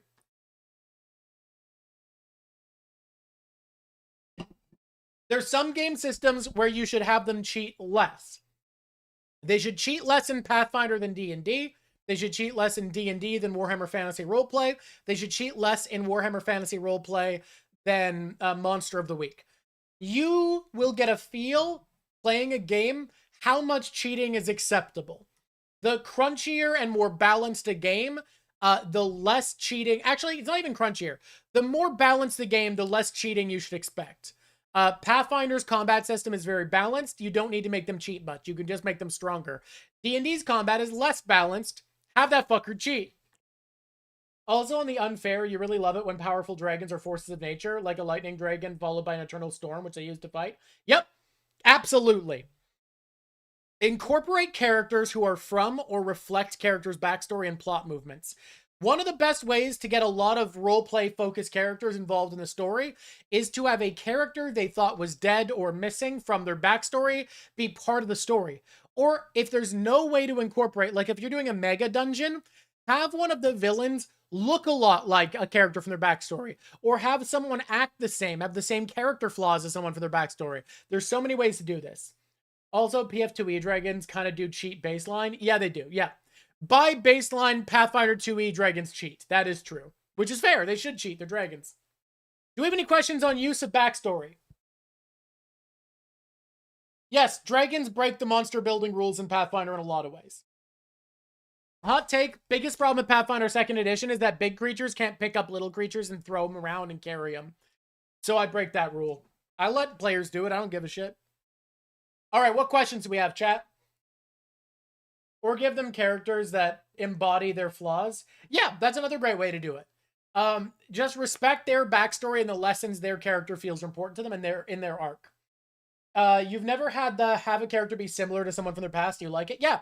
I've had a lot of people say, but I run a mega dungeon. How am I going to tell a story? It should just be monsters. Fuck yourself. The mega dungeon will have a guild of scavengers stealing from people's bodies. A mega dungeon will have shopkeepers in the upper floors that are supplying adventurers. A mega dungeon will have fungus farmers. A mega dungeon will have a rival adventuring group. And within each of these groups, you can have it'll have a church that worships monsters fighting for the dungeon. And you should have people within these groups reflect characters in their past. Still hasn't asked it yet, so you have a question shirtless? No.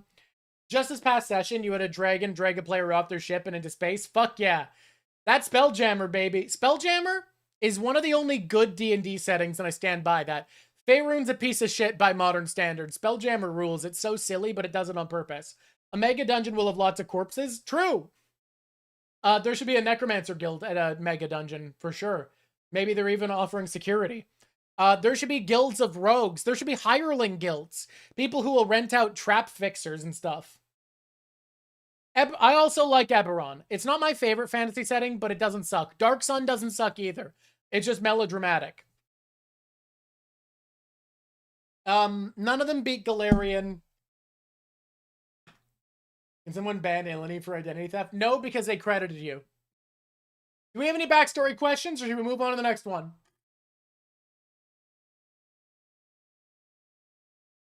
The lad has run out of coffee. It's a crime. Are we moving on, chat? Why did my music stop, by the way? There was music playing at the beginning of this, and it fucking died, and I don't know why. The headphones disconnect? Oh, they're still on. All right, I don't know. All right, I'm feeling like we have no questions for our backstories. Intelligent enemies. Sorry, you're writing something down. You completely forgot what it was about. That's funny. How do you incorporate liking Drawk's YouTube stream? Not a critic, you're hilarious. Into your backstory, you're good at plugs, man. Intelligent enemies, these are important. In combat, Have enemies take actions that prioritize their survival and victory. Important, without betraying genre expectations. Stop having enemies that don't flee. Why is a pack of wolves fighting to the fucking death? Once 2 wolves are dead, they should give up. Stop having bandits fight to the death. If one guy goes down, you should have the bandits go, all right, if you let us take his unconscious body, we give up, all right? We fully give up. Can we take his body and bandage him, please? Why the fuck are the city guard fighting to the death? All right, there's 5 of us dead. We don't want to die, mate. Can you please just let us roll? For real, like, every single DM runs combat encounters where people are like, yeah, I'll die for this fight that I wanted to steal 12 gold pieces.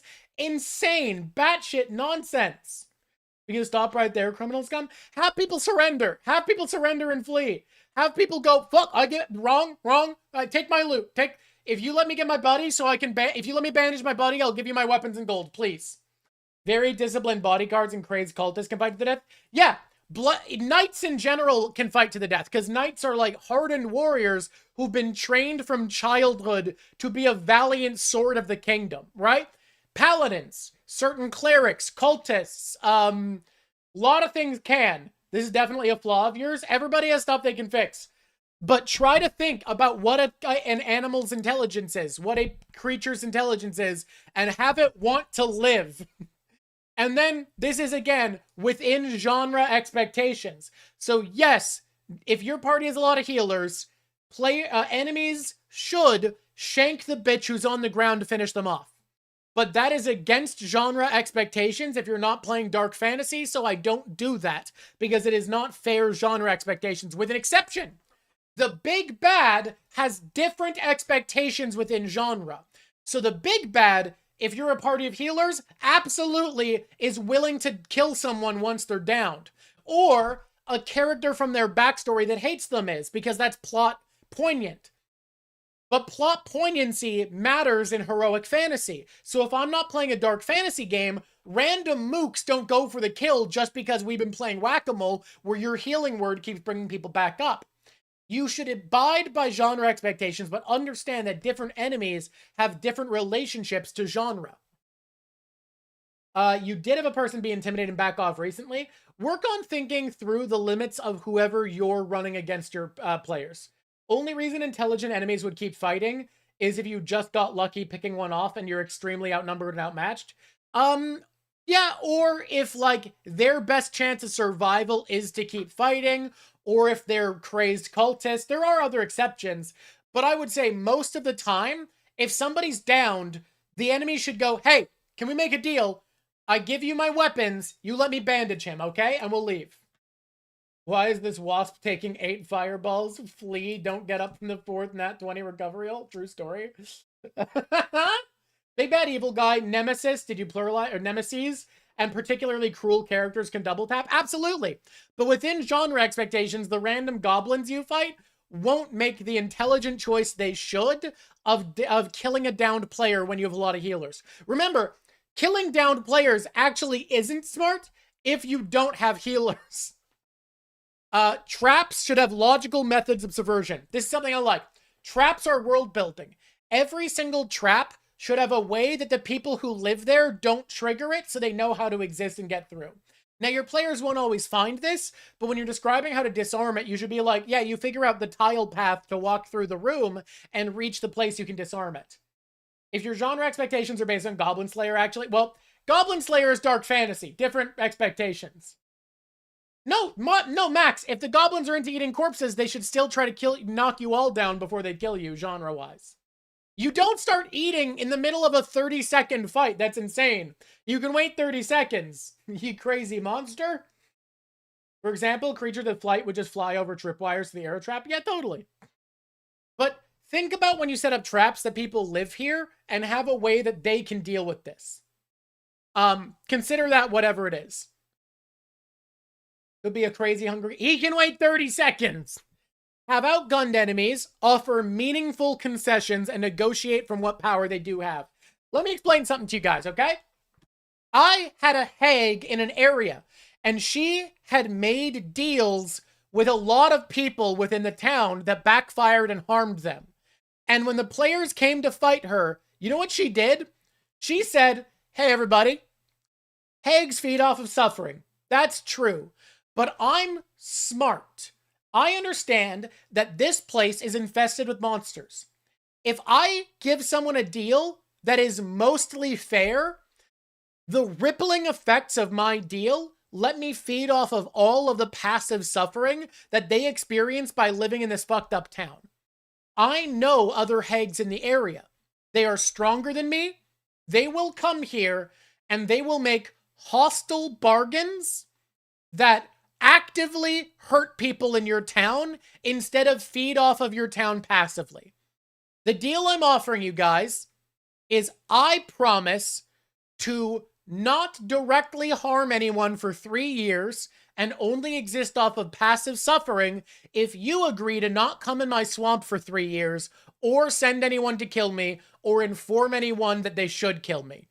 I'll lay low for 3 years, you don't come at me, and all I'm saying is I know I'll lose a fight with you. I'm not ready for I'll lose the fight.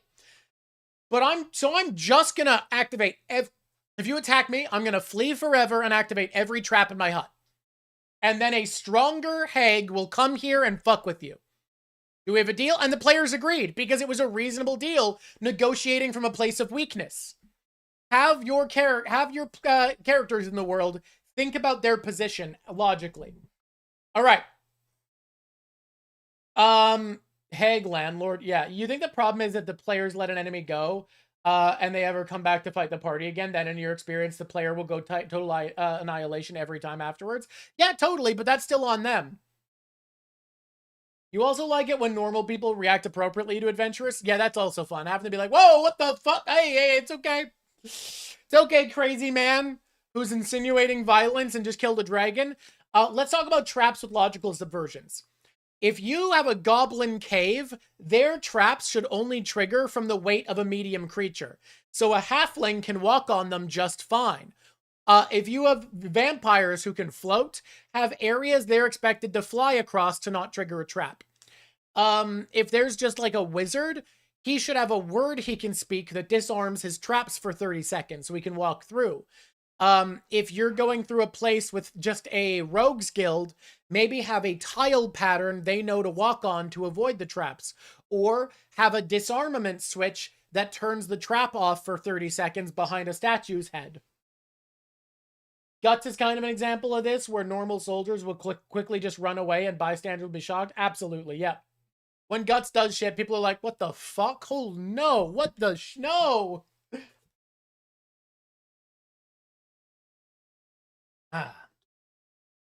Required Tucker's kobolds mentioned?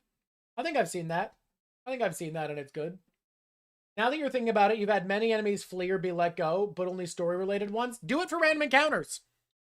My challenge to you, not a critic, is in the midst of running a combat encounter, think, why would this person be willing to fight to the death? And if they aren't, have them surrender. Have them go, hey, whoa, hey, whoa, fuck. Okay, you win. Good game. There's lots of reasons people would fight for the death, but if you can't think of a good reason, don't have them do it.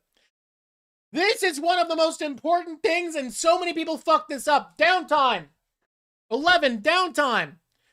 Create meaningfully stress-free opportunities to explore and engage with the world. I don't just mean saying, hey, today's session is downtime.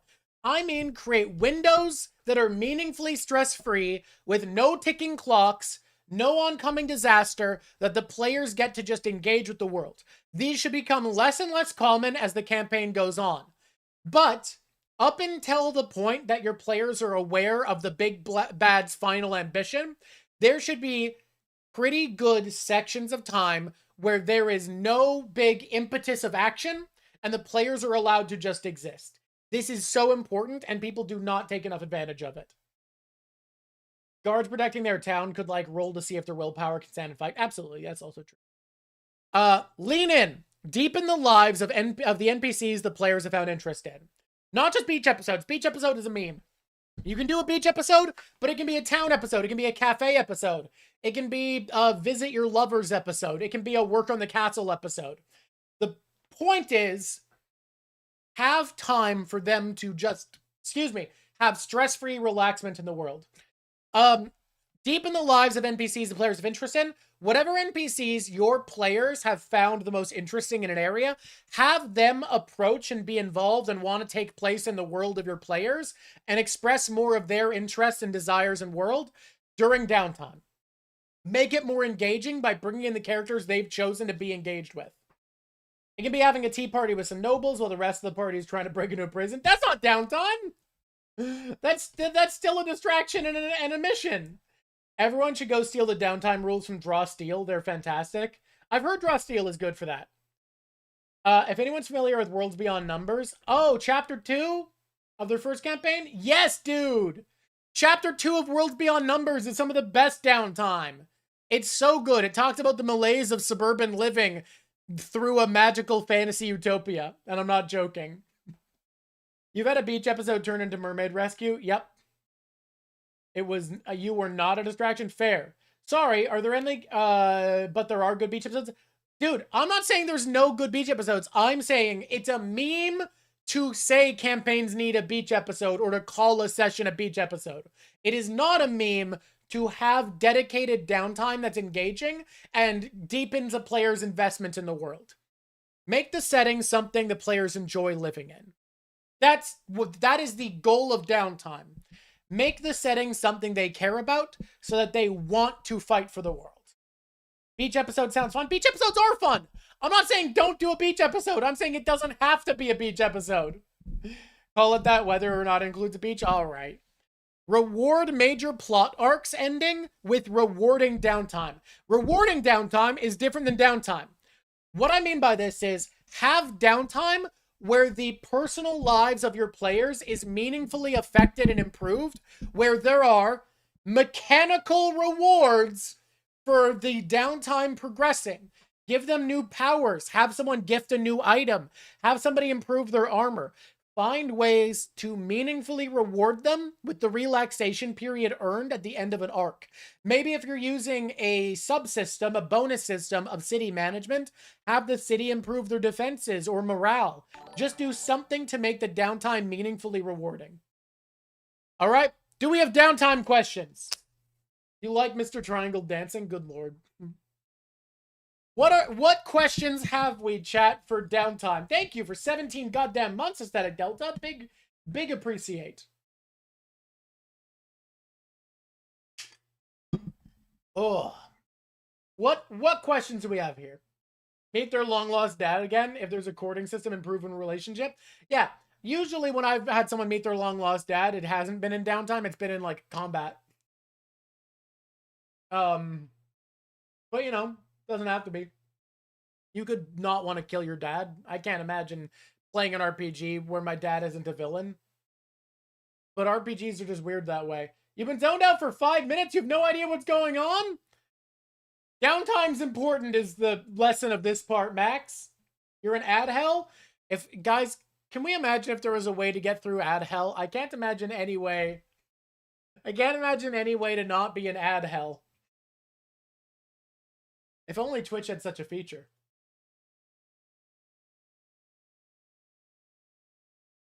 If only. You can only imagine. I have to wait for Snoll to give a question, though, so we're going to wait a moment. Downtime is incredibly important. I think people fuck up what downtime means. Meaningfully stress-free, this is the big thing. This is the big thing. Usually, by the end of a game, you don't get another big this all the way until right before the final push. Right before the final push, you'll get this again. But for the last section of a game, you usually won't have a lot of meaningfully stress-free downtime. What if you hate the idea of giving money to Jeffster? You mostly give money to me, though. You can think of it that way. Snoll is free. The first session in a new town or city is prime opportunity for downtime. It totally is. Yes. Ending a story arc right before you do the final push. There's a lot of good places for downtime. The big thing is notice areas without stress once the players are engaged with the plot, because downtime before they're engaged with the plot is just aimless. Once they're engaged with the story, any moment where they are meaningfully stress-free, create a downtime opportunity. Managing the push and pull of tension is a big part of storytelling, and it's a huge part of storytelling in a collaborative setting. All right, Snoll, what's your question? We have waited. We have waited for you to give a question. You must ask it, or else the waiting is unwarranted.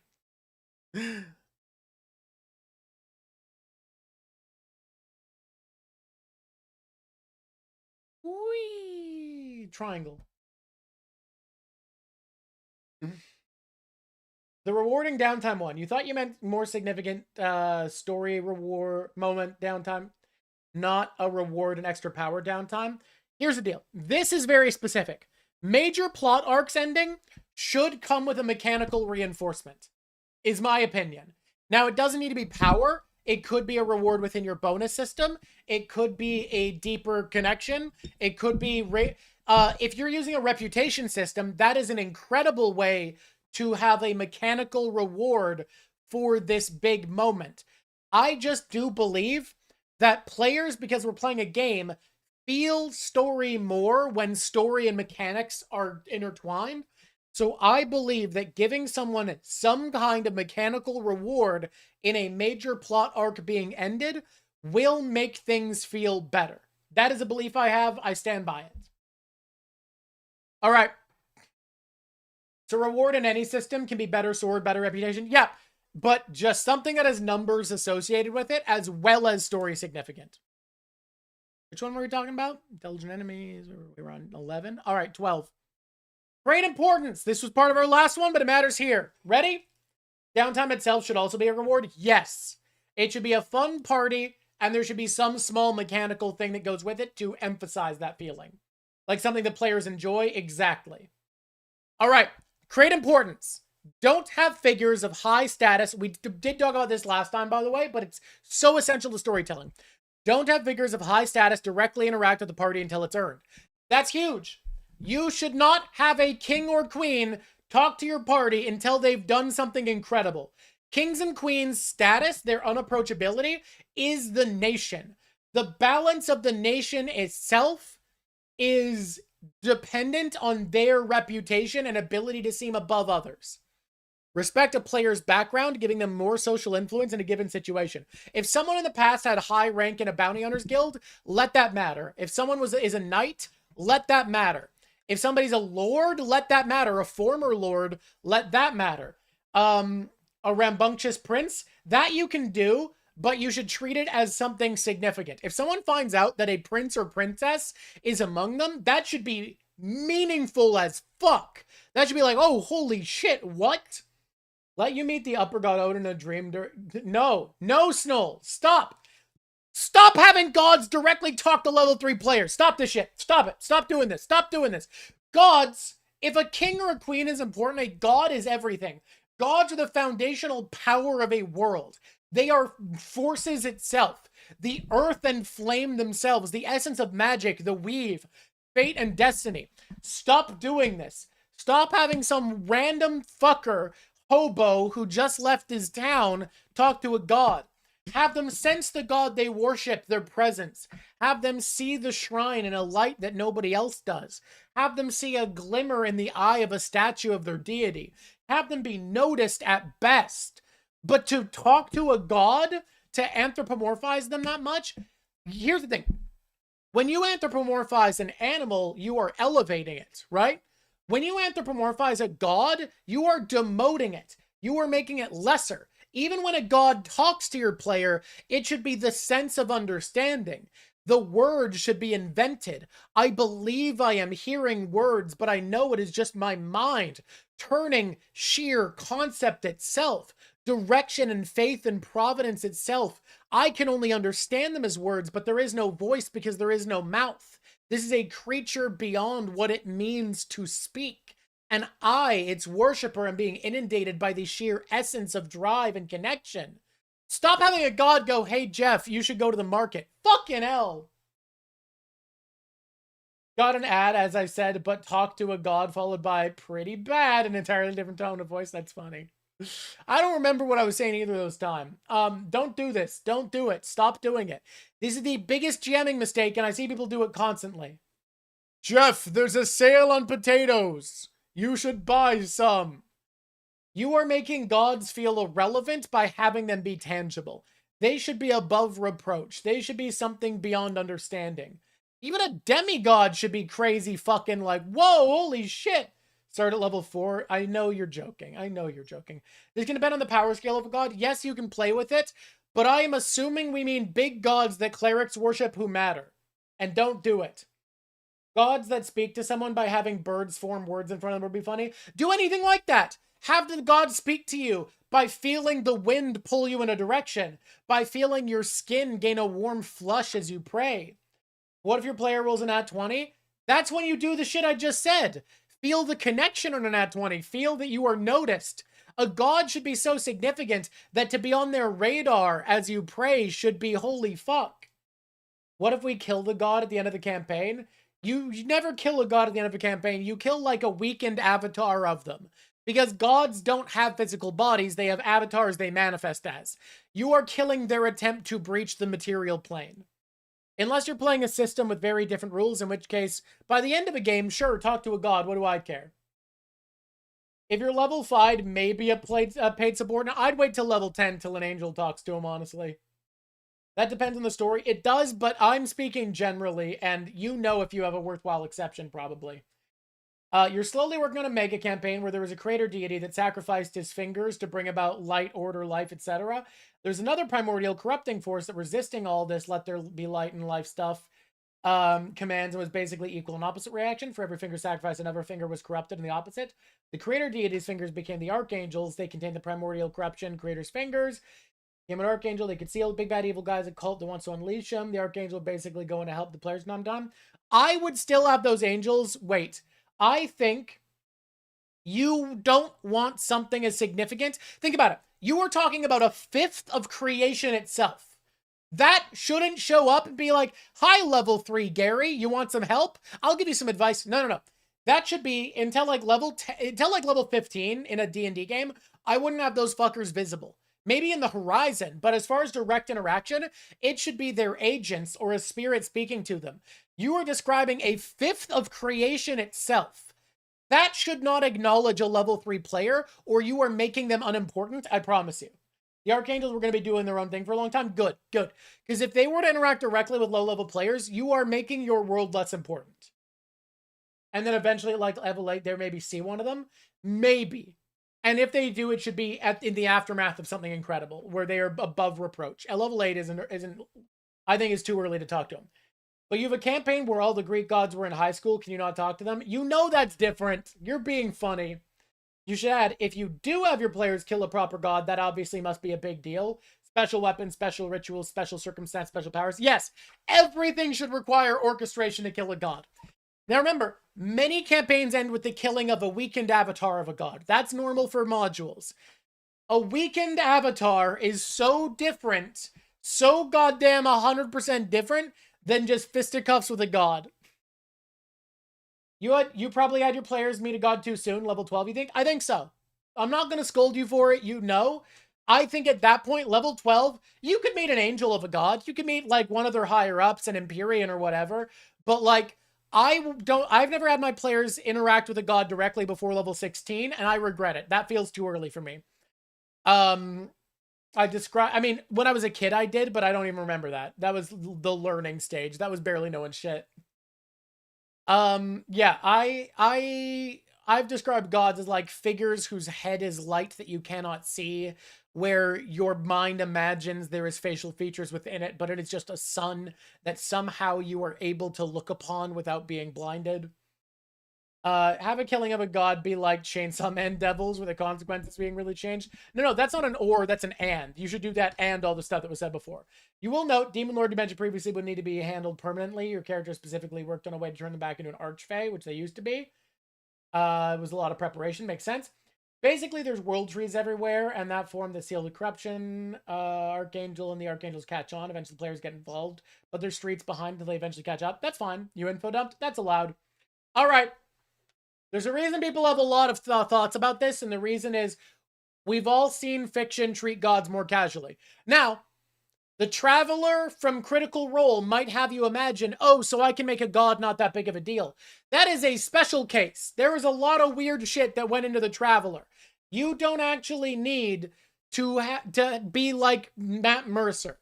That is a special exception, and you'll notice Saren Ray was not showing up every minute being like, "Hi, Pike. We're having a good time, aren't we? Want to get coffee?" Introduce a sense of mysticism to the world. Have things be magical. Have the winds move in an unusual way. Have animals behave in a way that feels unlike our world. Have scenery that feels mystical and important and unapproachable. You would say there are no archangels, they're archangels and not gods, but in this verse they're above what's considered a god? Exactly, exactly. Travel is story. Let birds fart? Fuck. Nope, what? Take time to describe the world in transit using sensory descriptions. If you must, Google blank biome unique landscapes for examples from our world. There are so many things that can exist that you don't know can exist. Think about black sand beaches, calderas, mineral rivers, algae-infested lakes that bloom pink, and then add magic onto that? Fuck, man, you can get wild. As players travel, describe a world that they couldn't imagine, something interesting and touchable. Include the senses, the touch, the temperature, the color, the way it moves, the animals there, the smell of it. It is so important to, as your players are traveling, use their senses to bring them into an idea of what this world is. Random encounters are a way to expand the player's view of the setting. Why are there random bandits? Why do these monsters live here? Is there enough meat to scavenge? Why does this bird live here? Come up with things as your players interact with something. Never include a random encounter where it's just, yeah, zombies the right encounter level. Why are there random zombies in this bog? Never include a monster and just go, yeah, I think a wyvern would be fun. Think about what a wyvern in this area hunts. Think about what the death of a predator that large means for the ecosystem. You don't need to tell your players that, but include things that give you a sense of place, and then if the players ask questions and invest in it, you can describe things in a way that you've added to the setting. I'm not going to read the part... Oh, never mind. It's relevant. Building an area called the Red Grove, which is a bunch of gigantic maple trees that are leaking so much sap that the water of a river that flows through is sugary. That kind of rules. You love looking at Zendikar art for extreme magical landscapes. That also rules. It can also be implied. Absolutely. Storytelling through implication is incredibly important. But just think that whatever creature you're adding, you should be telling yourself, I am adding that to the world. This creature now exists in the setting. These bandits, these rogue mercenaries, these bounty hunters, these knights, these zombies, these mummies, these dragons, this golem. Why does this exist? Like the wyvern, you might then add missing cattle the players observe or hear of. Yeah. Does this creature belong here? Has it been chased here? Has it been brought here? Has it been led here? Think about why something is there as your players engage with it. It's so important. Make weather and other obstacles meaningful. As your players are moving, have a strong wind mean something. A heat wave should mean something. A wildfire should mean something. A mudslide, a rock slide. These should have to be avoided, circumvented, thought about. These things are important. They build the world, and a feeling of difficulty in traveling, of moving one place to another, engages your players in the setting. Like if with the wyvern, if the players ever return to the area, let there be more large herbivores around the area. Totally. Let it look restocked or have a new predator removed in. You could do any number of things. Any questions about a way for travel to be a story? Skipping travel because random encounters are boring? Random encounters aren't boring. You're boring. When you think of random encounters as a thing that is in the way of the story, they are boring. When they are just an obstacle that is delaying your arrival at an area, that's boring. You don't have to use random encounters that way. Let me tell you how I do random encounters. I will write down 3 bad things, and then I will have each of my players write down 1 bad thing and 1 neutral or positive. They give that to me. They can make any number of new ones, but for every neutral or positive encounter, they must write down a negative one. I take them, I put them in a little jar, I shuffle, I draw one. If that fits the area I'm in, I use it. If it doesn't, I either modify it or put it back. And I use that to build a random encounter on the spot. And I use that as a way to inform the players of the world and what's going on. The spell Teleport ruins any and all D&D travel. Yeah, there's actually a Pathfinder 2 increased the spell level of a ton of out of combat spells to make travel more interesting, and I'm glad they did that. You've let random encounters change your world before, me too. Primarily the random encounters with slavers that meant they were closer to a center of power they would have expected. Hell yeah. Connect them to the plot. Why is a random encounter with these bandits? Because the guy the party is going after hired mercenaries and patrols. Absolutely. You can use random encounters to build the world, and in that case, they build tension and understanding and context for everything to come later. I've seen a lot of GMs, and I used to do this, skip random encounters because it's not interesting. But you can use them as clues, exactly. I love random encounters now because I use them to expand the setting. BF2E also makes certain spells rare or uncommon, where it's noted they require GM permission and how they affect the texture of the story, which I love. Pathfinder 2, any spell that is likely to change your storytelling or a class or race or ancestry for the terms they use that changes the nature of a story, Pathfinder 2 marks as uncommon or rare, meaning while this is legal, it requires GM permission because it changes the genre expectations of a game, which is brilliant. Why were there goblins here? Because that's where the goblin encampment is. Your party needs to go back there and investigate. Exactly. Random encounters are storytelling opportunities. When they are treated as an obstacle, they are boring, but it is your gameplay that is making them boring. Stop skipping them. If you rush only to the interesting part where the meat is, you are losing the ability to see normalcy in the world. Random encounters are a chance to see the world acting normally, as expected. Also, when you roll for random encounters, have the chance of one showing up change based off of circumstance. If there's wartime, it increases. Peacetime, it decreases. Using a main road, decreases. Using a side road, increases. Off-road, increase dramatically. Teleport not having material cost is criminal. It is. On that said, random encounters, don't be afraid to have easy encounters. Yes, sometimes your players should stomp. They should feel strong sometimes. They should fight stuff that isn't exploiting their weaknesses sometimes. All encounters shouldn't be tough. Yes, especially once your players are stronger and more experienced. Using easy encounters to make the player feel powerful is a great idea. And in these situations, have people run away and surrender easily and be like, fuck, holy shit, they blew 3 of us up. I'll give you all my money and items. Let me go, please. I'll be your squire. I'll work for you, man. Let me be your apprentice. You run random encounters on a table type, so random encounter can either be a combat encounter, social encounter, world building encounter. Yeah, that's why I do the slips of paper for the same type of texture. I just find the slips of paper, I'm able to tailor it to the plot more. But I think that you can absolutely do the same thing if you're good at improvising from a table. There's a lot you can do. There's super cool options. Random encounters rule though, and they shouldn't all be combat, but don't be afraid of combat encounters. However, when you're running random encounters, have very few random encounters that are roll perception, roll for initiative.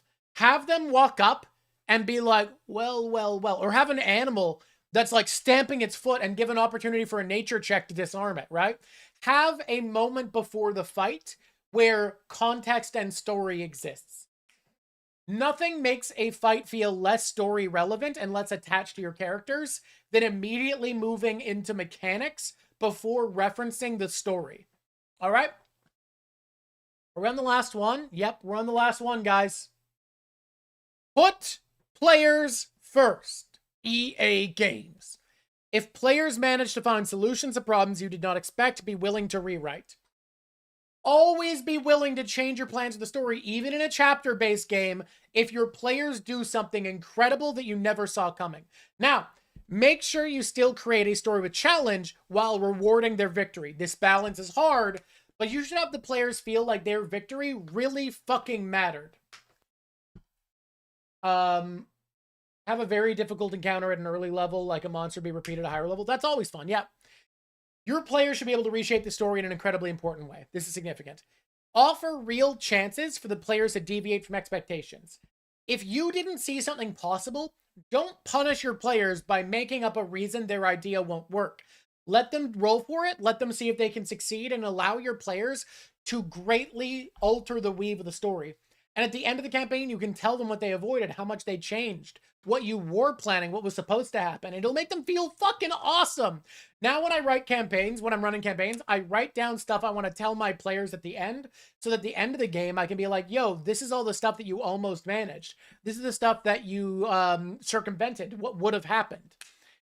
Making it happen this way, pretty fucking hard. But it is so important that when your players bypass your expectations and what you thought was going to happen, that you allow this to happen. Because this is a story you're writing together, and their agency is something that should always be rewarded.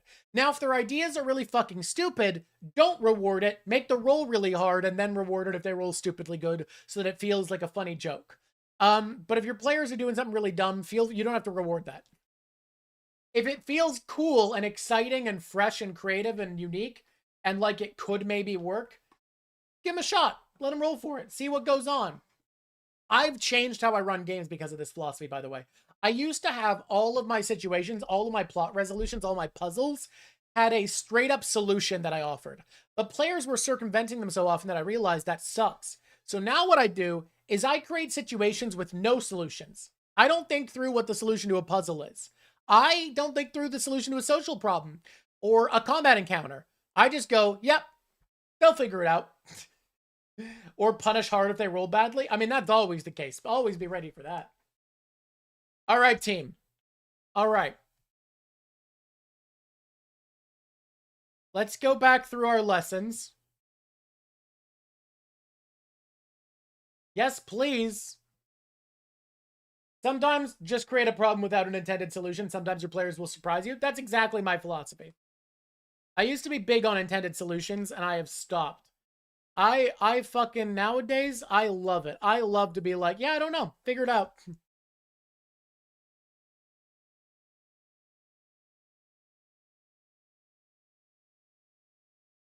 All right.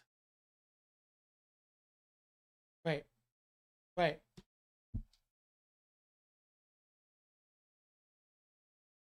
Okay. Okay, we find 3, 2, 1.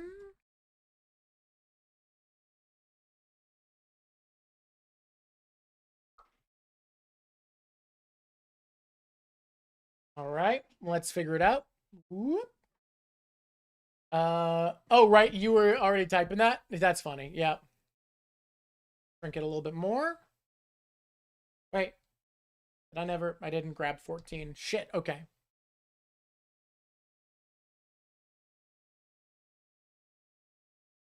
All right. 1, 4, 2, 3. All right, team. We've talked about a lot. To recap, the stuff we've given advice on so far today is genre, the gradient between sandbox and chapters, bonus mechanics, instigating action, factions, NPCs, story beats, big bads, backstories, intelligent enemies, downtime, creating importance, travel as story, and putting players first. Anything anyone wants a little reminder on, a little expansion on? You hallucinated me talking about gorillas? I did not talk about gorillas. Holy shit. Oh, boy. It is funny, Rocker, that you were typing that as I said it. The solution is for me to take off my shirt. Totally possible. What do we have any questions? Anything anyone wants to go back to, circle back on, or expand on for all of this? I think the things I've seen people fuck up the most are intelligent enemies and downtime and creating importance. I think 10 through 12 are the ones I see be pitfalls for people the most often. You weren't here at first. Did we talk about pets? Let your players have pets? That's not a part of story for me. But yeah, you should let your players have pets. Just, like, don't treat a pet like an animal companion where they can control it exactly and tell it what to do.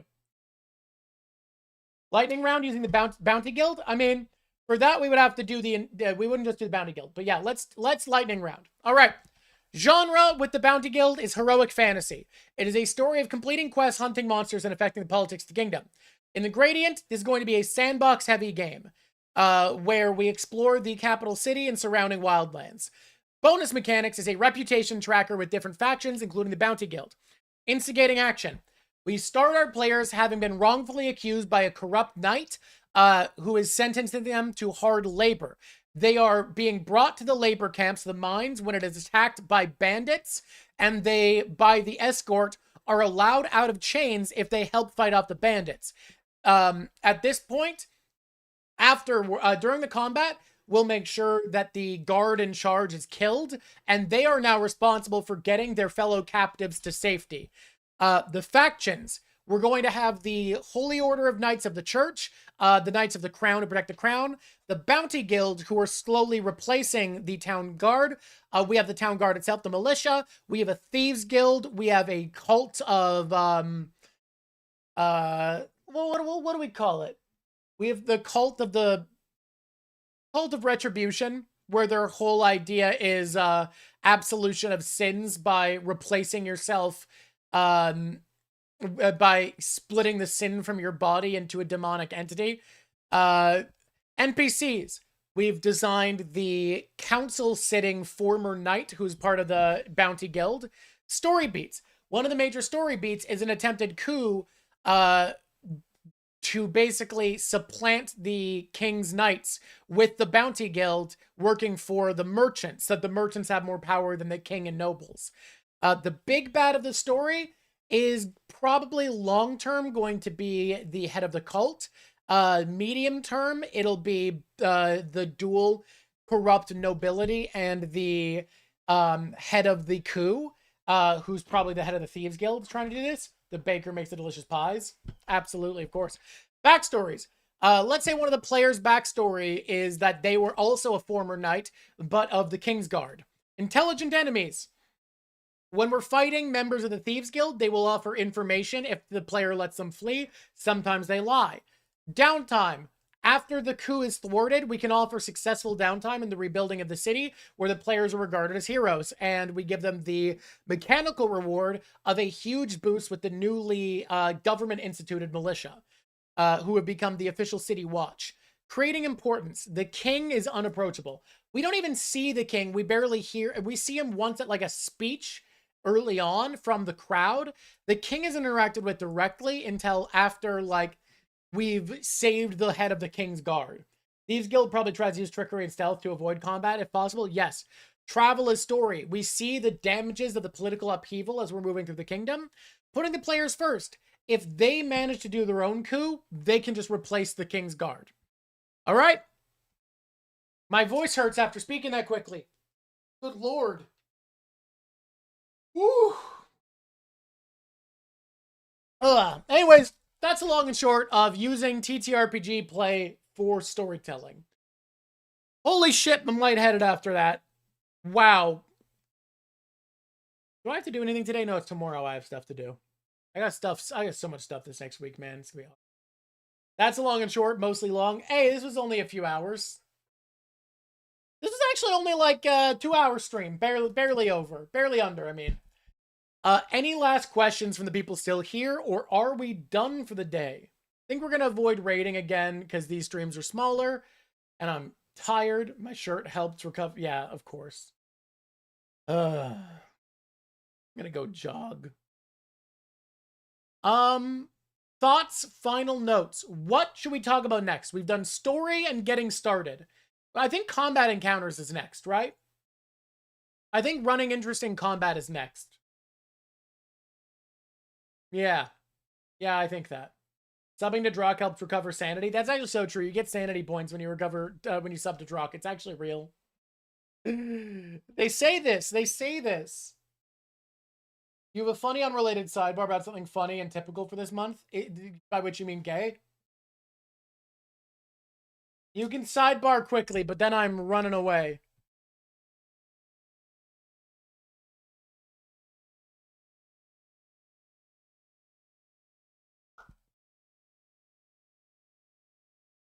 I'm waiting for your sidebar.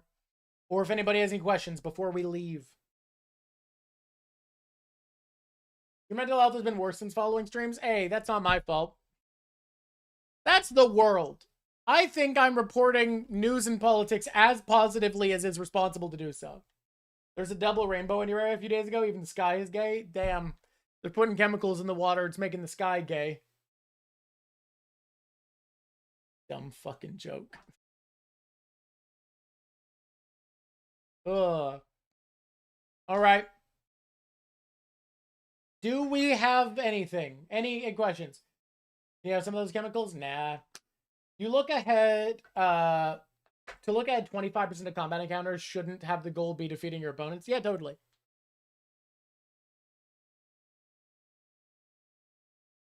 There's a rumor that for the next Pokemon games, they're reworking Infatuation. They're making the Pokemon gay. Damn, I can't believe they're making Pokemon gay. Megaton isn't an aromantic king anymore. All right, gang. Speaking of Pokemon, I'm so excited about a new town in Pokopia. That sounds great. All right, team. I'm heading out. I love you guys. I hope you had a great time. I did too. I love giving advice. Holy shit, this is long-winded. I think I did better at giving good advice in a good order and staying on topic this time. I think that was well done. I think we can all agree I did a better job this time than with the first one. Ow. Until next time, it's been lovely talking to you, folks. I hope you have a beautiful day.